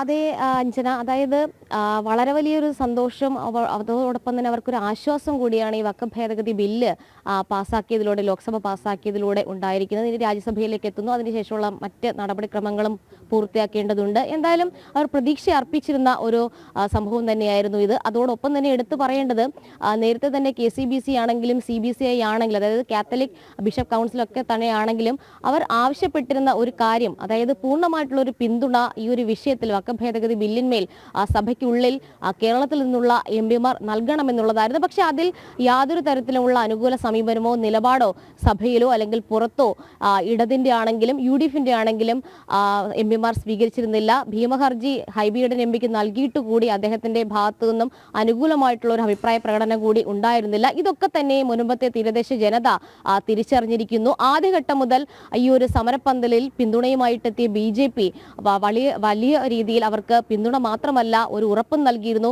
ഈ വഖഫ് ഭേദഗതി ബില്ല് പാസ്സാക്കുന്നതിലൂടെ കൃത്യമായിട്ടുള്ള ഒരു ശാശ്വത പരിഹാരം ഈ വഖഫ് അധിനിവേശത്തിനെതിരായിട്ട് ഉണ്ടാകുമെന്നുള്ളതായിരുന്നു BJP സംസ്ഥാന ജില്ലാതല നേതാക്കൾ ഇവിടെ എത്തി അവർക്ക് നൽകിയ വാഗ്ദാനം അല്ലെങ്കിൽ ഉറപ്പ്. ആ ഉറപ്പ് പാലിക്കപ്പെട്ടിരിക്കുന്നു. എന്തായാലും ഇനിയുള്ള വരും മണിക്കൂറുകളിൽ ഇവിടെ ഈ ബില്ല് പാസ്സാക്കിയതിലുള്ള ആഹ്ലാദ പ്രകടനം അതോടൊപ്പം തന്നെ മറ്റ് സമരപരിപാടികളും ഒക്കെ തന്നെ മുന്നോട്ട് നീങ്ങും. അതോടൊപ്പം തന്നെ ചേർത്ത് വായിക്കേണ്ടതാണ്, നമുക്കറിയാം മുനമ്പത്ത് ജുഡീഷ്യൽ കമ്മീഷനെ നിയോഗിച്ചുകൊണ്ട് സംസ്ഥാന സർക്കാർ ഇടക്കാലത്ത്, അതായത് ഈ ഒരു സമരം ആദ്യഘട്ടത്തിൽ മുന്നോട്ട് പോയ സമയത്ത് ഈ ജനങ്ങൾക്കിടയിൽ ഒരു ഒത്തുതീർപ്പ് ഉണ്ടാക്കുക എന്നതിന്റെ അടിസ്ഥാനത്തിൽ മുനമ്പത്ത് സംസ്ഥാന സർക്കാർ ഒരു ജുഡീഷ്യൽ കമ്മീഷനെ നിയോഗിച്ചിരുന്നു. ആ നിയമനം ഹൈക്കോടതിയുടെ സിംഗിൾ ബെഞ്ച് റദ്ദാക്കിയതാണ്, അത് നമുക്ക് അറിയാവുന്നതുമാണ്. അതിൽ ഒരു സംസ്ഥാന സർക്കാരിന്റെ അപ്പീലാണെന്ന് ഡിവിഷൻ ബെഞ്ചിന്റെ പരിഗണനയ്ക്ക് വരുന്നത്. അതായത് മുനമ്പത്തെ ജുഡീഷ്യൽ കമ്മീഷന്റെ നിയമനം റദ്ദാക്കിയ സിംഗിൾ ബെഞ്ചിന്റെ ഉത്തരവ് ചോദ്യം ചെയ്തുകൊണ്ടാണ് സംസ്ഥാന സർക്കാർ കഴിഞ്ഞ മാസം ഹൈക്കോടതി ഡിവിഷൻ ബെഞ്ചിൽ അപ്പീൽ നൽകിയത്. പ്രധാനമായിട്ടും ഉന്നയിച്ചിട്ടുള്ള ഒരു വാദഗതി എന്ന് പറയുന്നത് ഈ പറയുന്ന സർക്കാരിന്റെ അവകാശമുണ്ട് മുനമ്പത്ത് ജുഡീഷ്യൽ കമ്മീഷനെ നിയോഗിക്കാൻ. അതിനുള്ള നിയമപരമായിട്ടുള്ള എല്ലാ നടപടിക്രമങ്ങളും പൂർത്തിയാക്കിയിട്ടുമാണ് കാര്യങ്ങൾ ചെയ്തിട്ടുള്ളത്. അതുകൊണ്ട് തന്നെ ഈ സിംഗിൾ ബെഞ്ച് ജുഡീഷ്യൽ കമ്മീഷൻ നിയമനം റദ്ദാക്കിയ നടപടി അത് തെറ്റാണ്. വസ്തുതകളൊന്നും തന്നെ സിംഗിൾ ബെഞ്ച് പരിശോധിച്ചിട്ടുമില്ല. അതുകൊണ്ട് തന്നെ ഈ ജുഡീഷ്യൽ കമ്മീഷൻ നിയമനം പുനഃസ്ഥാപിക്കണം എന്നുള്ളതാണ് ഡിവിഷൻ ബെഞ്ചിന് മുന്നിൽ സംസ്ഥാന സർക്കാർ നൽകിയിട്ടുള്ള അപ്പീലിലെ പ്രധാനപ്പെട്ട ആവശ്യം.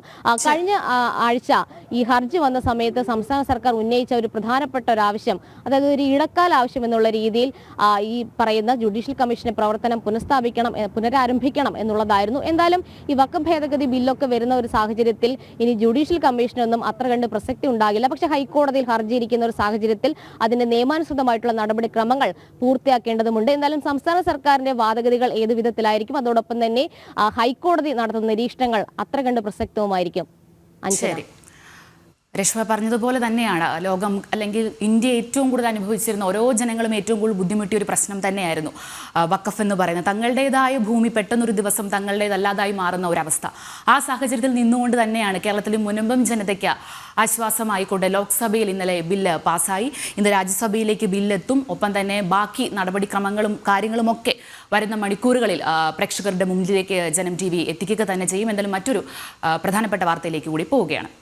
ഭാസ്കര കാർണവർ കൊലക്കേസ് പ്രതി ഷെറിന്റെ മോചനം മരവിപ്പിച്ച സർക്കാർ. ബാഹ്യസമ്മർദ്ദമുണ്ടായെന്ന ആരോപണത്തെ തുടർന്ന് തീരുമാനം. മന്ത്രിസഭാ തീരുമാനമെടുത്ത 2 മാസം പിന്നിട്ടിട്ടും റിപ്പോർട്ട് ഗവർണർക്ക് കൈമാറിയില്ല. മന്ത്രിസഭാ തീരുമാനത്തിന് ശേഷം ജയിലിൽ തടവുകാരെ കയ്യേറ്റം ചെയ്ത കേസിലും പ്രതിയായിരുന്നു ഷെറിൻ. വിവരങ്ങൾ നൽകാനായി ശാലിനി ചേരുന്നുണ്ട്. ശാലിനി, വിശദാംശങ്ങൾ.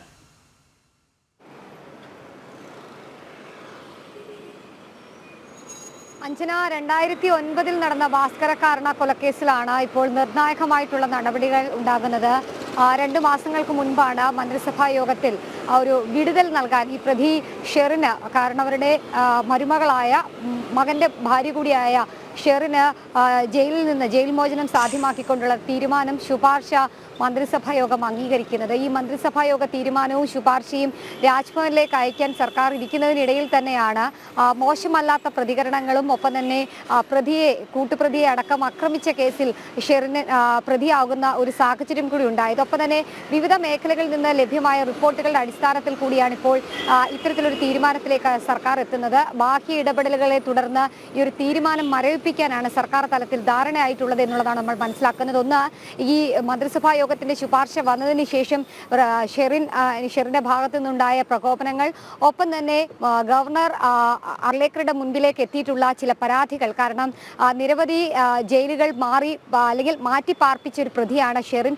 ആ ജയിലുകളിലൊക്കെ തന്നെ പ്രശ്നങ്ങൾ ഉണ്ടാക്കിയിട്ടുണ്ട്. വിയൂർ ജയിലിലായിക്കോട്ടെ, തിരുവനന്തപുരം പൂജപ്പുര ജയിലിലായിക്കോട്ടെ, തടവുകാരെ ആക്രമിക്കുകയും ഒപ്പം തന്നെ അവരോട് മോശമായി പെരുമാറിയതിനടക്കം വലിയ രീതിയിലുള്ള പരാതികൾ ജയിലിനുള്ളിൽ തന്നെ ഈ പ്രതിക്ക് കേൾക്കേണ്ടി വന്നിരുന്നു. പരാതികളൊക്കെ തന്നെ ഒരു ബ്ലാക്ക് ലിസ്റ്റായി നിലനിൽക്കുന്ന ഒരു സാഹചര്യം കൂടിയുണ്ട്. ഈ ഘട്ടത്തിലാണ് ആ ഒരു തീരുമാനം മരവിപ്പിക്കാൻ സംസ്ഥാന സർക്കാർ ഇപ്പോൾ തീരുമാനമെടുത്തിട്ടുള്ളത്. എന്തായാലും 2 മാസം കഴിഞ്ഞിട്ടും ഇതിന്റെ ഒരു അന്തിമ റിപ്പോർട്ട് അല്ലെങ്കിൽ ശുപാർശ അടങ്ങിയ റിപ്പോർട്ട് രാജ്ഭവനിലേക്ക് എത്തിയിട്ടില്ല എന്നുള്ളതാണ് ഏറ്റവും ശ്രദ്ധേയമായിട്ടുള്ള കാര്യം. രാജ്ഭവനിൽ എത്തിയാൽ തന്നെ അതിന് അംഗീകാരം നൽകാനുള്ള സാധ്യതകളും വളരെ വിരളമാണ് എന്നുള്ള റിപ്പോർട്ടുകളാണ് നമുക്ക് ലഭ്യമായിക്കൊണ്ടിരിക്കുന്നത്. മന്ത്രിസഭയിൽ തന്നെ ഒരു പ്രമുഖ മന്ത്രി KB ഗണേഷ് കുമാറിന്റെ പേരടക്കം പലരും പറയുന്നുണ്ട്. അദ്ദേഹത്തിന്റെ അടക്കം ഇടപെടലാണ് ഇത്തരത്തിലൊരു പ്രതിക്ക് ഇളവ് നൽകാൻ അല്ലെങ്കിൽ അവർക്കൊരു മോചനം നൽകാനുള്ള നടപടിയിലേക്ക് സർക്കാർ കടന്നത് എന്നുള്ള ഒരു ആരോപണവും ആക്ഷേപവും ഒക്കെ നിലനിൽക്കുന്നുണ്ട്. ഇതിനിടയിൽ തന്നെയാണ് ഇപ്പോൾ സർക്കാർ ഈ തീരുമാനം താൽക്കാലികമായിട്ടെങ്കിലും മരവിപ്പിക്കാൻ ഒരു തീരുമാനത്തിലേക്ക് എത്തിയിട്ടുള്ളത്. അന്തിമ തീരുമാനം ഒരുപക്ഷെ വരും ദിവസങ്ങളിൽ മാത്രമേ ഉണ്ടാവുകയുള്ളൂ. എന്തായാലും 2 മാസം കഴിഞ്ഞിട്ടും മന്ത്രിസഭാ യോഗ